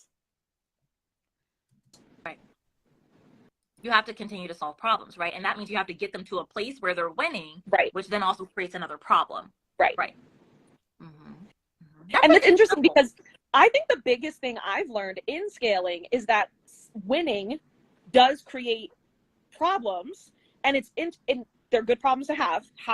So thankful for the problems that we have, but it's interesting how our brains naturally, when we're winning, that's a lot of times when a lot of us want to take a break because we're like, we're good, rather than seeing winning as, yep, on the other side of winning is a list of issues to solve. I will never forget. I had $125,000 launch. It was my second 6-figure launch. I went out to the pool to celebrate. I was like, yay, woohoo, yay. And I remember just basking in the 125. Exactly. And That's I was why I like, avoid the I'm phrase good with coaching at all launching. I know how to costs. launch. I know how to sell. Everything's going to be so simple. Everything's going to be so easy. Yep. And then like maybe an hour into being in the pool, I'll never forget, I was in the beach chair and the terror that washed over me. I was like, wait, I have 26 new clients. Wait, how am I going to repeat this launch again? Wait, I think I dried up all my leads. Yep. Wait, can I do this webinar? I'm going to have to create a new webinar again. Wait, like the terror washed over me. Me too, By Monica. the way, can I just say actually, because I don't think I mentioned this, but this is a great example 20 of more this. minutes. When I said earlier at the beginning of the live that a lot of clients will tell me that they stop investing in coaches because they need more hands. This is or more team members, and they think that's going to be a satisfying answer for me because I coach on team and I'm so big on team. And I'm always like, oh no, this is a perfect example of why your team can't help you with that. Your team can't help you with that terror, right, that you're experiencing. Your team, a part of your team is coaches, and not just your peers, paid, clean coaching containers, not just your peer masterminds. This also is giving me like bully vibes. So Kirsten said that sounds like anxiety more than anything. Listening to these two talk, I'm just like in my head imagining that they were my coach and I was their client. They seem like bullies. Like if I was their client, they would just tell me how stupid I am and why nothing in my business is working and here's everything you need to do. Like you're a big dumb idiot, you know? Total mean girl vibes. Exactly. Okay. Is everyone else feeling this way? Because to me, that's how I feel listening to this. I'm like, if I was your client, I would be scared. Sun is asking, how are none of these coaches getting hit with fraud? Serious question. I think part of the issue is that because this industry is so highly unregulated, there is no way to prove like who did or didn't deliver on service. Because the things that they tend to promise are so like arbitrary and not necessarily tangible things that it would be really hard to like say that you didn't get what you paid for, because like what were you even paying for in the first place? But I don't know. If people have other thoughts, let me know in the comments. Paid coaching containers. I can't see, I'm blind. No, that means a part of your team is your coaches, because your team can, a lot of y'all are going to be talking like this, right, and hiring more team members and then leading a terrible team. And then you're going to come to me and be like, I hate my team members because they don't solve all my problems. And I'm going to be like, where's your coaches? And you'll be like, oh, oops. And I think that just speaks to, and we can wrap up on this. Yep. Why do we undervalue coaching? Yeah. We just undervalue paying someone for coaching. And I think it's because it doesn't feel tangible. It's not like we get a thing in the mail, right? We can't touch it. We can't see it, right? It's because you could get these things called friends who work in your industry that could give you advice. It's so intangible. But I'm just like, I would be nothing. I would be nowhere if I didn't have a coach. No, nowhere. No, absolutely not. And I've got, we were joking on FaceTime, I've got like six coaches. I got a lot of coaches. Right, I have so many coaches. Yeah, I got a lot of coaches. I feel like they prop me up. Yep, I would venture to say I have a 50-50. Like I have 50% coaches, 50% team members done for your team. Like it's an even 50-50.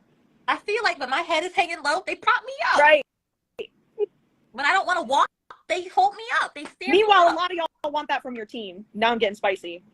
A lot of y'all want that from your team. Hot mess.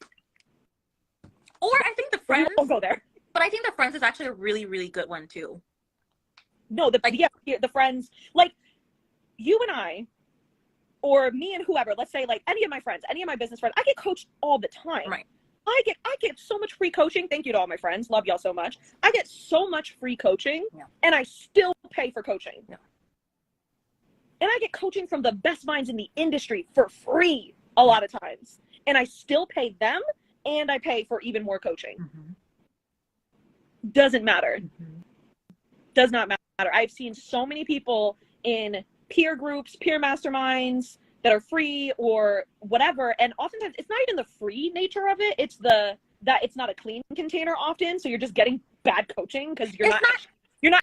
She's not saying that she gets free coaching like in a formal sense, Christine. She's saying that she's friends with so many high-level coaches in the industry that they give her advice, which could be considered coaching, for free. I did want to highlight this comment by Mia. I've made friends in the creative community and they've unintentionally taught me so much about business, friendship, etc. And they didn't require anything from me. 100% agree. A little bit of my backstory is that I moved across the country. So I moved from Ontario to Vancouver, BC last spring, just about over a year ago. And within like 2 months, I managed to find my little nook in the Vancouver creator community, made some really great friends. And literally we met one day, the very first time we ever met. And I learned so much from them in the 4 hours that we spent together that I would never have been able to learn from like hiring a mentor. So it's like having friends in your industry that run parallel to you is invaluable, and you don't need to be paying for that mentorship, in my opinion. You're not actually their client. There's actually a lot of things, right? Like, what if they're not available or accessible? What if they're in a launch? Right. What if they're having a bad day? What if they're spinning out? Yep. They can't hold space for you in that way. Yep. And if you have a bunch little bit of like that aren't getting coached, and I know someone can correct me in the comments because there's a specific term for this, but there's like a specific type of narcissism that I think is really prevalent in the coaching space, where these people tend to think that like the things that they know and the knowledge that they have is so valuable that they deserve to be paid these absurd amounts because I'm so much better than you and I know so much more than you, and everyone should just like worship me at my feet. Y'all are just a hot mess spinning together. It's like a domino effect. One peer has a problem, and then every peer has a problem because none of them. For me, it's like the creator space. So I'm friends with a lot of content creators, specifically on like TikTok. None of them are getting it solved by somebody. Right. I have a lot of thoughts clearly about. No, I was just really thinking about, there's been times where I have needed coaching. Yes. And I call my friend, unavailable. Call my other friend, unavailable. Right. Call my other friend, unavailable. And I needed coaching. And then I post in my face, I tap on my coach and I post in the Facebook group, I get a response. Yep. Because that's what I paid her to do. Yep. I paid her to respond. Yep. Right? And so I think like that's so important. Like you have to, you can't take a break from coaching. No. You can't take a break. If y'all are just joining. You can't take a break from coaching because your friends are so shitty they don't answer the phone when you call. So you have to pay someone to be your friend. Make sure you watch the replay because the replay went in and covered a lot of ground. Yep. And I feel like this was so valuable. Mm-hmm. Like this is so valuable. I wish I had this. I wish I had this too, like a way of thinking about this. Yeah. I wrote an email on. Exactly. And Mia, I think the important piece too is that when these people are your friends and you're not paying them, they have no obligation to like want to pump your tires other than like a genuine desire to see you succeed. Whereas with these coaches, the thing that often gets forgotten is these relationships are transactional. So as soon as you stop paying your coach to give you this advice, they're going to like forget that you even existed. They don't care about you or your success. So that's the important piece. Thank you, Phoenix. Malignant narcissist. On this, I'm gonna. We're both gonna put this on our podcast, so I'm super excited about that. But I wrote an email on this. I was like, also just to round this out, we often take breaks because we think we need healing in some way. Yeah, we need to heal from hustling. We need to heal financially. We need to heal from being vulnerable in a space of other women. I think that's like another thing why people take breaks too, because they're taking a vulnerability break. Right. There's heal from them feeling like they didn't trust themselves, heal financially. It's so true. We take a break because we think we need to heal. And I would want to say, like, where can you just heal with support? And therapy. That's where. Faster or deeper with support. Coaches' whole jobs are to heal. That's our whole job. Yeah. It's to heal. Yeah. Like, no, a therapist's job is to help you heal. A coach is there to steal your money, in my opinion. Christine, you're asking, do a lot of older Gen Zs think they can't start a business without a coach? I know millennials are kind of focused on retiring early. Is this a Gen Z thing? I would say it's a Gen Z and millennial thing. I'm a millennial. And I know the coaching thing is like pretty big in sectors of us. I think Gen Z, it's the same. It's the entire like people who are building businesses online now specifically are the ones that tend to get caught up in this. So because, you know, I think I got onto the internet when I was maybe like 12, and Gen Z was obviously like born with the internet in their hands. That's kind of like, it's like that generation, I would say, that's more into this kind of thing rather than like the older generation. Obviously, there are coaches that are older than me that would fall into Gen X. But I would say it's most popular with like millennials and Gen Z. It's like, since I'm a sales coach, I often sell to people who aren't making the money that they want to make. They don't have the money they want to make, but we heal their money mindset. Yeah. Right. Yeah. Or I will never forget this one private client. She was like, my money is a mess. My finances are a mess. I have terrible thoughts about money. And she paid me $15,000 in full. Yeah. Healed all of it in like 2 months. Got really organized. She healed all of it. Healed all of it. Yeah. No way. Coaches are supposed to heal. We want to heal. Yeah.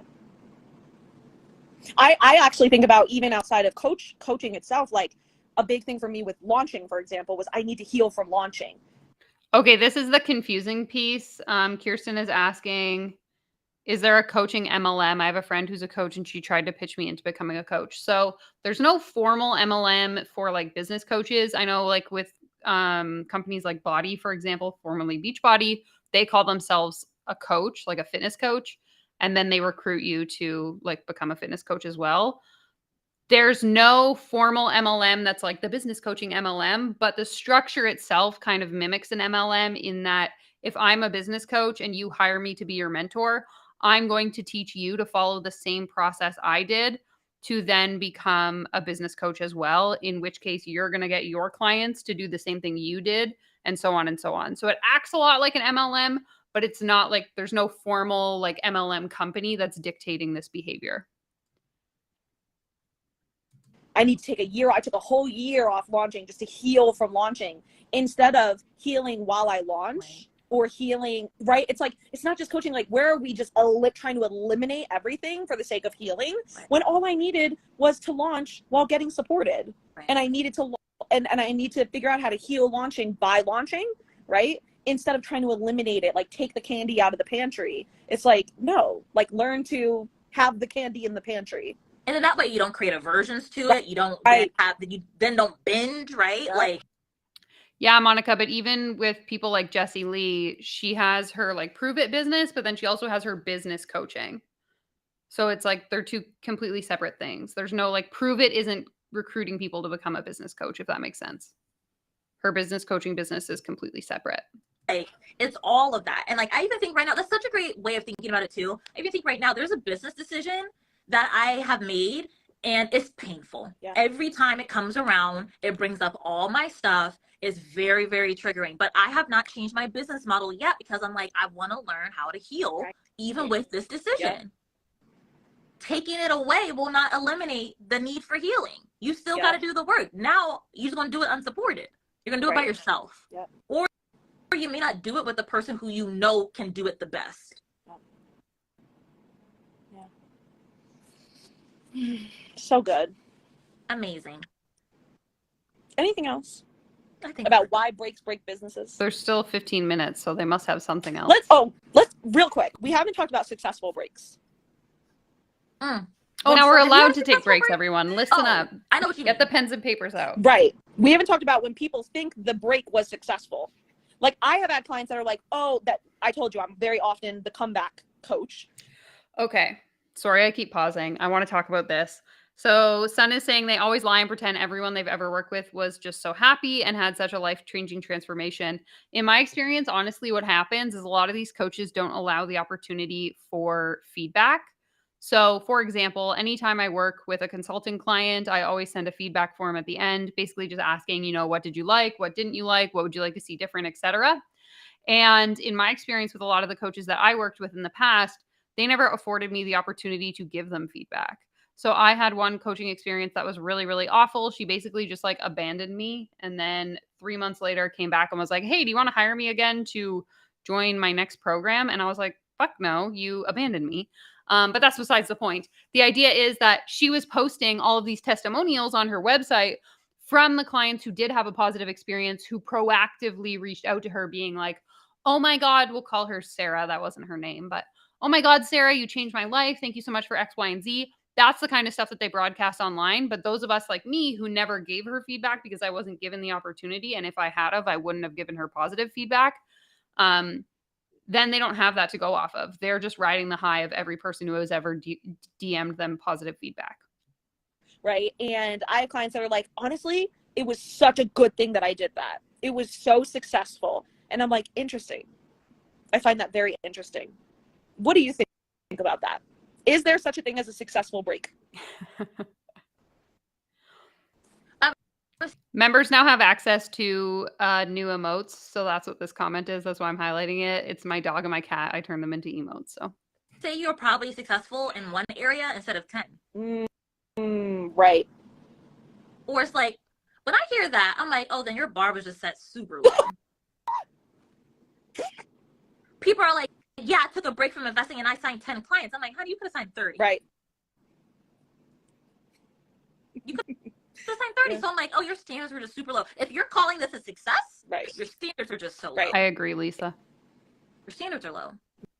Right. You have low standards. Yeah. Say it again. What? You have low standards. I mean, but like, think about that. Like, let's think about this. Like, I did 40. They probably don't even know what any of those terms are, Samuel. 5, and then 500K to $1 million flat. Yeah. That's ridiculous, right? And if I took a break, sure, I could have gotten from like 3 to 4. But I'm hearing brains. I'm hearing the brain saying, but I don't even know if at that stage in my life and business, I could have made that leap. What do you mean? So I'm thinking about the people, for example, that I'm thinking about a lot of my clients who with burnout. It's like, yes, I could have signed 30 clients, but I don't think at that stage in my life and business or whatever, I could have anyway. Yeah, because you took a break. Because you already took a break from the current investment that you were in. Yeah, and my thought is you are scared that you couldn't have because you weren't getting coached on the high level question of how can I, with what's going on right now, how can I peacefully, how can I without having to sacrifice this and without having to do that? We're just not we're not asking the higher level question. We're not getting coached on the higher level questions. And that's oftentimes what ends up happening, like with a lot of my clients who come to me burned out and things like that. I'm always like, yeah, because you're just not asking this question. Again, this comes back to the narcissism piece when we're saying like, oh, I feel like they just like to hear their own voice. Yeah. Like these two just want to talk to each other and pump each other's tires up. They don't really actually care about providing value. Yeah. Right. You're asking. Because you took a break from your current investment. Right. Right. You took a break from the current investment. So you didn't even ask that question in your current investment. You then took a break from investing and plateaued your income. Right. 9 times out of 10 still burnt out. Right. Just without making any more money. Right. So good. It's so interesting. Like I've seen so many people hit 150, hit 200, take a break, come back, still hit 200. You thought the break was going to help you make more.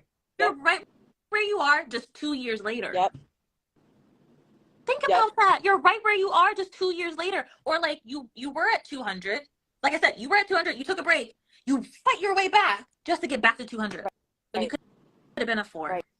Could have been at 4. Could have been at 5. Yep. It happens all the time. I see it happening all the time. You will just repeat your income if you take a break. That's what I did. That's what you will just repeat your income if you take a break. So was she just passive aggressively calling this girl out this whole time? Oh my God, that's literally what I did. I had 2 300K years in a row. I literally see it all the time. I didn't even think about that. You just repeat your income. Wow. Wow. You just repeat your income because you need support to go to the next level. You couldn't do it by yourself. And my brain at that time was like, well, at least I maintained. And I saw that as successful because my standards were low. I could have been a millionaire in 2022. Headphone warning. I am having this realization in real time, y'all. That is crazy. A year ago. Why are we screaming? So that's why I keep saying bad investment is still good investing. It's so important. Basically, the coach on the top, Monica, was going on this rant about how if you take a break, your income is going to like lag, and if you didn't take a break, you could have been like continuing to incrementally grow your income.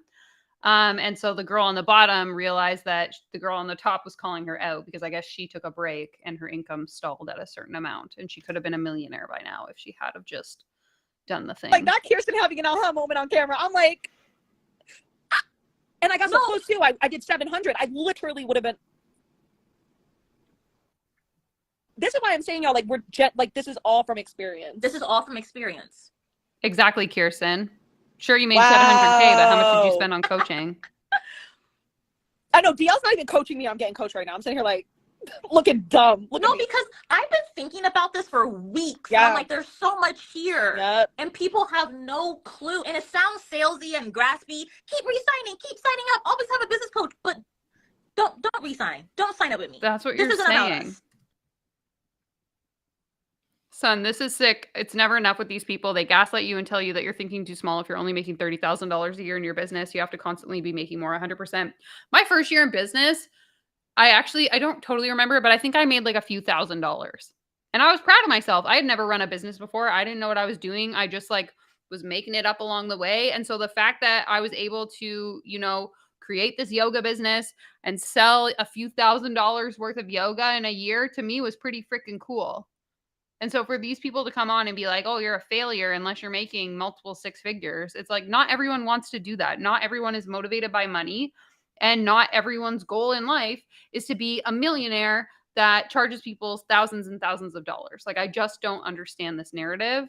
I understand that they get like caught into the brainwashing aspect of it, and that's why they believe it. But it's just so wild to me.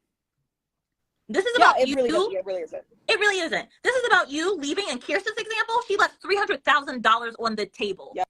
A $10,000 investment, $10,000 investment, a $15,000 investment, $300,000 on the table. Yep.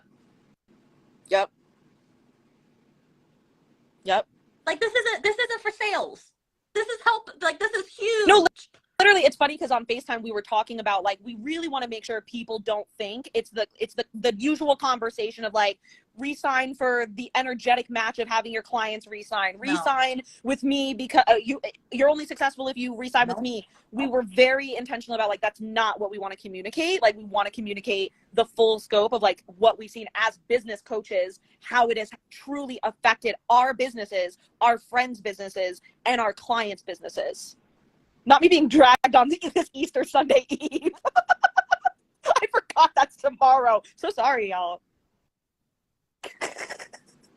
It's so important. Like we don't reinvest just because. Right. Again, like what we said earlier, who wants to? We don't want to. No. We have to do all the mindset work every time. I'm telling you. Every single time. I got $75,000 worth of resigns from my own investments coming up in April. And I'm having to do all this work. I'm like, okay, here goes another $75K. Same. While I'm, this is good. While I'm buying a house, I could easily be like, I just need 3 months. 3 months won't kill me. 3 months won't kill me. I just need 3 months just to recover financially, right? And it's like, how many of us are in those situations where we're like, oh no, like I'm just in the middle of something right now. I've had clients, that I've seen take breaks as well that are like, because I'm just in the middle of something big right now and I just gotta like clean that up and then I'll be right back or whatever. And it's so interesting because I see my brain wanting to do that. I see my brain being like, if I could just let my coaches know 2 months, I'll be right back. And I'm like, no, Kirsten, figure out how to pay all of it or have low furniture for a little bit. Okay, but if you're making almost $1 million a year, why are we in a tough financial situation? Keep your current furniture. You're not getting a whole new set for 2 months. That $10,000, that $15,000, that $20,000 is going to turn into $200,000. Right, and I got $1 million year to hit. And it sounds so corny, y'all, but like we just did the math with Kirsten. Like we just did the math. Literally. We just did the math. Someone said, let me go complete my 5-figure freedom modules and worksheets because I got to step it up. All of y'all need to step it up. in all of your programs. I want y'all to open every single program you're in. Stop yelling. Step it up. No, but I love that energy. But it's true. It's so true. No, it's this, like, people ask me, how did I make $1 million so quickly? It's not, there's no secret. Right. It's this. I kept my butt on somebody's Zoom room. And honestly, like, I would have killed for people to give me a way of thinking about these things, right, like a high level way of thinking about these things, right, when I was before where I am today. Like, I would have killed, because I had to figure all that out, right, on my own. And I think it's just so valuable to, like, just have a way of thinking. And even if you decide not to do any of it, like, at least you know how two very successful people are thinking. Yeah. And I would have killed for that. Again, like, we just also, the crux of it is, like, we have to stop. Like, I don't view coaching as optional. I just don't. I don't either. Yeah. I was just telling my husband that today. I'm like, I literally have not stopped investing in coaching for 4 years now, and it's not going to stop. Right. And it's just going to get more. I'm just going to invest in more. Yeah. Different kinds. Like, I have so many upcoming investments coming up that are diversifying the coaching that I'm receiving. Yeah, it's so important to stay coached up. It's just... To stay coached up. Hashtag stay coached up. Love that. It's so important. Mm-hmm. It's so important. Like, again, we did the math on Kirsten. $300,000. Oh, okay. There's one more thing. Again, as we're talking, I'm like hearing our clients' brains. Mm-hmm. There's one more thing. I think this is the last thing with breaks and that topic. I was just thinking about how I have so many coaches, and I do have the thought, like, I'm not using all of them to the full. Should I be having this many at this time? So there's people in our audience that have coaching, they're using their coaches, but they're like, but is this the right way to be doing coaching, right? Mm-hmm. Is this the right way? I think this is like a normalization issue where most people have multiple coaches. Yes, most people have 100%. Most people have multiple coaches, and I've just been allowing myself to say, it's okay that you don't think you're using everything to the full, but you need that Zoom room every week. Mm-hmm. Because that Zoom room every week is adding into the bank, right?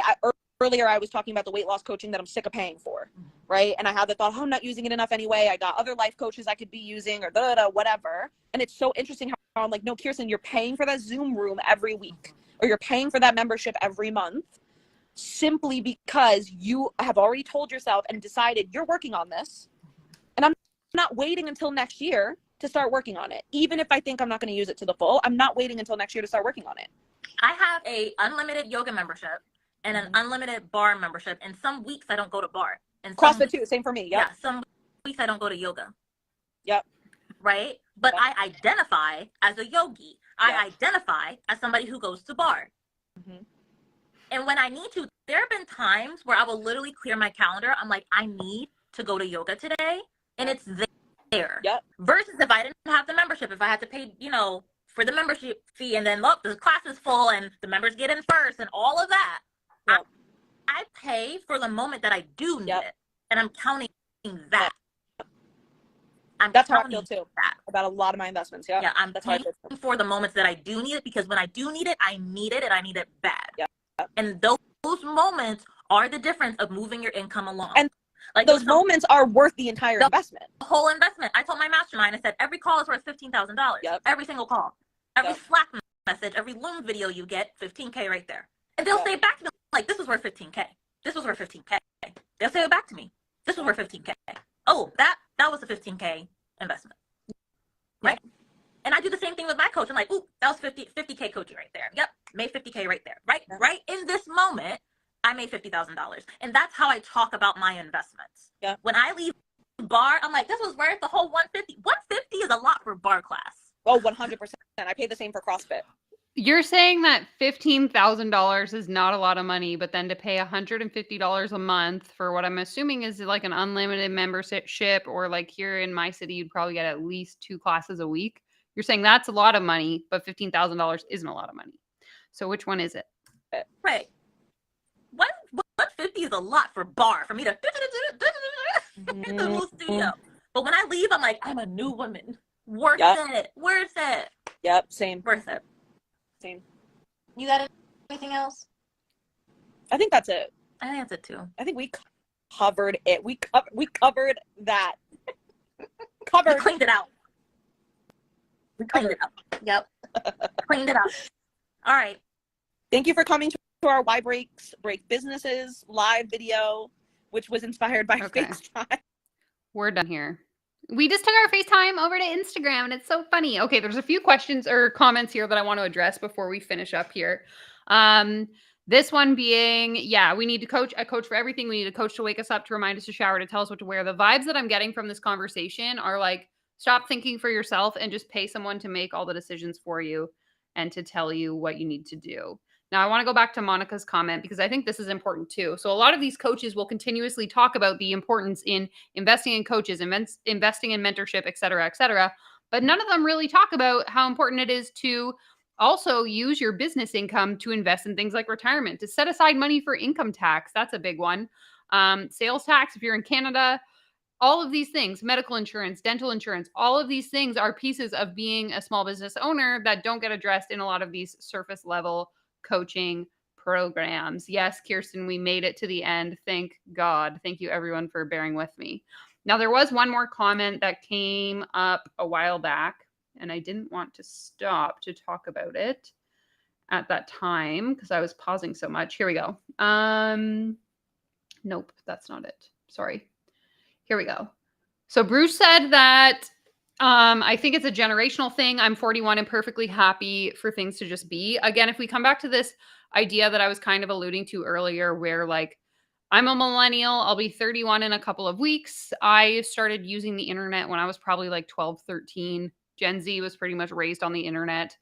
And with being so heavily invested in like social media, spending so much time on social media, I think there's a lot of like comparison that comes up. And so when we see these people flashing these fancy lifestyles and big level success and all this money that they're making, that's really the enticing piece for people to want to join into this kind of toxic culture, is that they see these people making this money, having this success, and they want that for themselves. And then that's how they fall prey to these kind of schemes. If someone else has an alternative opinion, you can let me know in the comments or what your thoughts are. I missed the first hour. I don't know how you all survived. Yeah, that was pretty painful, but I'm super thankful that everyone kind of made it through to the end here with me. I really, really appreciate that. Just kind of catching up on the rest of the comments here. They think they really did something. Yeah, they really do. I think that's the sad piece. But I mean, this isn't about these two individuals. It's about this kind of narrative as a whole, because we see whether it was these two or if it was somebody else's random Instagram profile that I open, they're going to have the same freaking story that they're sharing. And they act like it's revolutionary information, that they're the only people that know it, and that you have to pay them in order to be privy to this information and to gain access to this information. And it's just so, so sad to me that people are still falling prey for these schemes and these scams. And that's why I talk about them. They want us to pay $15,000. Exactly. I made this point at the beginning of the video. I'm not sure if you were on, but I find it really unprofessional that she is doing this video where she's talking about how much of an expert she is and how much she knows from her bed, holding her phone the whole time. Like, can you imagine me doing this entire live stream holding my computer or like holding my webcam? So I'm filming the entire live stream like this. Like, we'd all have motion sickness. Just crazy. I mean, just outrageous. My apologies. Censoring live. I personally felt that if I didn't have a specific paycheck that I was a failure, but that was in high school right after the 08 crash. Yeah. And I think that's the piece too, is like, again, if we come back to this idea of you like being a business owner and building your own business, that's a huge accomplishment, regardless of whether you make $10,000 or you make $10 million. The fact that you were able to build something that people want to actually pay you for is a huge accomplishment in itself. And I think that this rhetoric of you have to be making six figures, you have to be making multiple six figures, and so on and so on and so on, really discredits the fact that the ability that you had to make any amount of money is huge in itself. And you don't have to set these like unrealistic, huge goals in order to like feel successful. This makes me think I should warn my young friends about this crap. Absolutely. Honestly, self-promo, share my content. A lot of people don't know that this is a thing. I started talking about this. Friends in my real life started watching it and they're like, Danielle, I had no idea that there was people out here doing this thing. And it's like, yeah, these scams are rampant. Exactly. 100%. This too. I talk about this a lot with my friends. And I try to be as vocal about it on TikTok as I can. For those of you that don't know, I have a TikTok following where I basically talk about starting a small business in Canada. But a lot of the times I talk about this idea that like starting a business isn't for everyone. Being an entrepreneur isn't for everyone. There's nothing wrong with having a 9-to-5 job, with having the stability, the familiarity, the benefits that come with having a 9-to-5 job. Just like having a 9-to-5 job isn't for everyone, entrepreneurship also isn't for everyone. And I think it's really dangerous that so many people are out here selling this idea that we should all quit our jobs and become entrepreneurs. Because honestly, I think at the end of the day, not everyone is built for entrepreneurship, and that's okay. Both of them were holding it front bad on frying angles. Yeah, I don't know. I just don't get it. Like, I have this ring light here. I bought it on Amazon for like $40. I have the tripod that my webcam is sitting on. It was like $20. You can buy them at the dollar store in Canada. I'm pretty sure you could get something to hold your phone for a low price. But if you're making $7,500 or $750,000 a year, you should be able to buy a tripod and a proper setup. Because let me tell you, I don't make that much money, and I have a proper camera and microphone. So, oh my God. Okay, sorry. I'm still trying to get caught up in the comments. In high school, I was pushed to be in medical or tech, and that anything else wasn't going to make money. And no, exactly. Same thing. And I do think there is a line between like doing things that like you are going to make some money, and like, I don't know, you kind of got to find the balance. What are the things you're passionate about? What will people actually pay you for? And then figure it out for yourself. But ultimately, like, it's your life. Make your own decisions. If you want to make $30,000 a year and you can live comfortably off that, go for it. Yeah. Awesome. Thanks, Christine. Monica is saying, as long as you have income and can prepare for the future, that's what matters. Exactly. It doesn't matter what you do. I'm not built for entrepreneurship. Exactly. The trades are powerful with income. Yep. I guess with social media. Exactly. And that's it. Just remember, social media is a highlight reel. Nothing on the internet is real. Even like I will make jokes about the stuff that I post of like, this isn't even my real life. And you don't know anyone's whole story. So who knows? Even if they're posting all these fun, this is a thing I always talk to my partner about, is like all of these people who like want to be influencers posting all these like extravagant trips and stuff, like actual friends of mine that I know are in like crippling debt. And it's like, if you only saw them on social media, you would have no idea that they're drowning in debt. But the internet is a wild, wild place. Hey, Daisy Scrunchies. We love it. Thanks for coming on my live. I appreciate that. Thanks to my 9-to-5 job. I'm retired now, getting a monthly pension and live in a paid off house. Awesome. See, and that's great. I think, again, it's like, why do we all talk so poorly about the 9-to-5? I mean, I will say for me, not exactly a great fit, but that's just because I am very headstrong and like to live my life in a very specific way. But that's not to say that I would never go back to a 9-to-5. If I found the right fit, I would probably do it. Great job, Lisa. Super lucky to be mortgage free as well. Exactly. We love it. We love stability. We love the safety. And I think we need to work on changing this narrative. So anyways, my friends, that is going to be it for this video. If you haven't already, please make sure to give the video a thumbs up. It really helps me in the algorithm. Replay crew, I appreciate each and every one of you. Oh, Samuel, I did want to talk about your one question before I jump off here of what I think is going to happen in the coaching industry moving forward. And to be honest, until there's some sort of formal regulation or case that gets built, whether it's like, what's it called? Class action lawsuit. I feel like it's going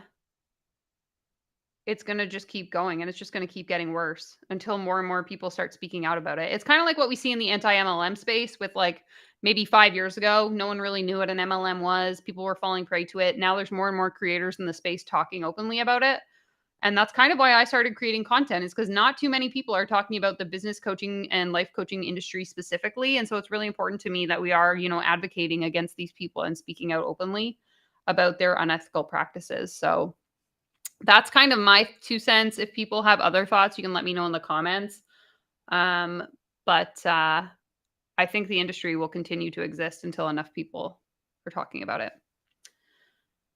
Robert Kiyosaki on his Rich Dad, Poor Dad instilled the idea, if you're not an entrepreneur, you're a worthless human being. Yeah. I have never actually read that book, but I have heard many not great things about it. What do you think is going to happen? Yeah, okay, that was the answer.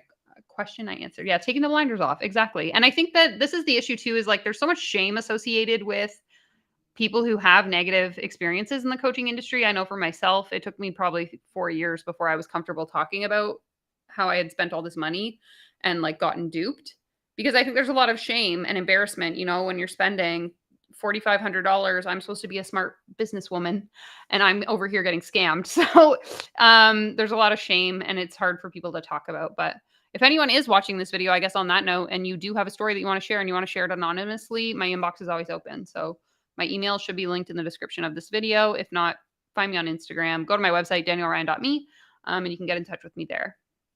I go live. It really depends. I don't have a regular live schedule right now just because my living situation, it's really annoying for my partner to have me go live all the time, but he's on a business trip right now. So I'll probably be live every day for the next 4 days. But I try to post on my Instagram as much as I can. I do post scheduled content 3 days a week though. So you can stay tuned for that. Okay. DC and I are going live in about an hour, 8 p.m. Pacific, 11 p.m. Eastern, 10 p.m. Central, 9 p.m. Mountain Time, I guess. So if you aren't sick of me yet, you can come join me live in an hour. I'm going to take a break, go walk the dog, probably have something to eat, and then we'll be back at it going at the Jesse Lee Ward part 2. So thank you everyone for joining me and suffering through that with me. I really, really appreciate each and every one of you. And hopefully I'll see you, if not on my next live video, somewhere in my comments. Appreciate the engagement and the conversation. Live chat always makes this so much fun. If you're watching the replay,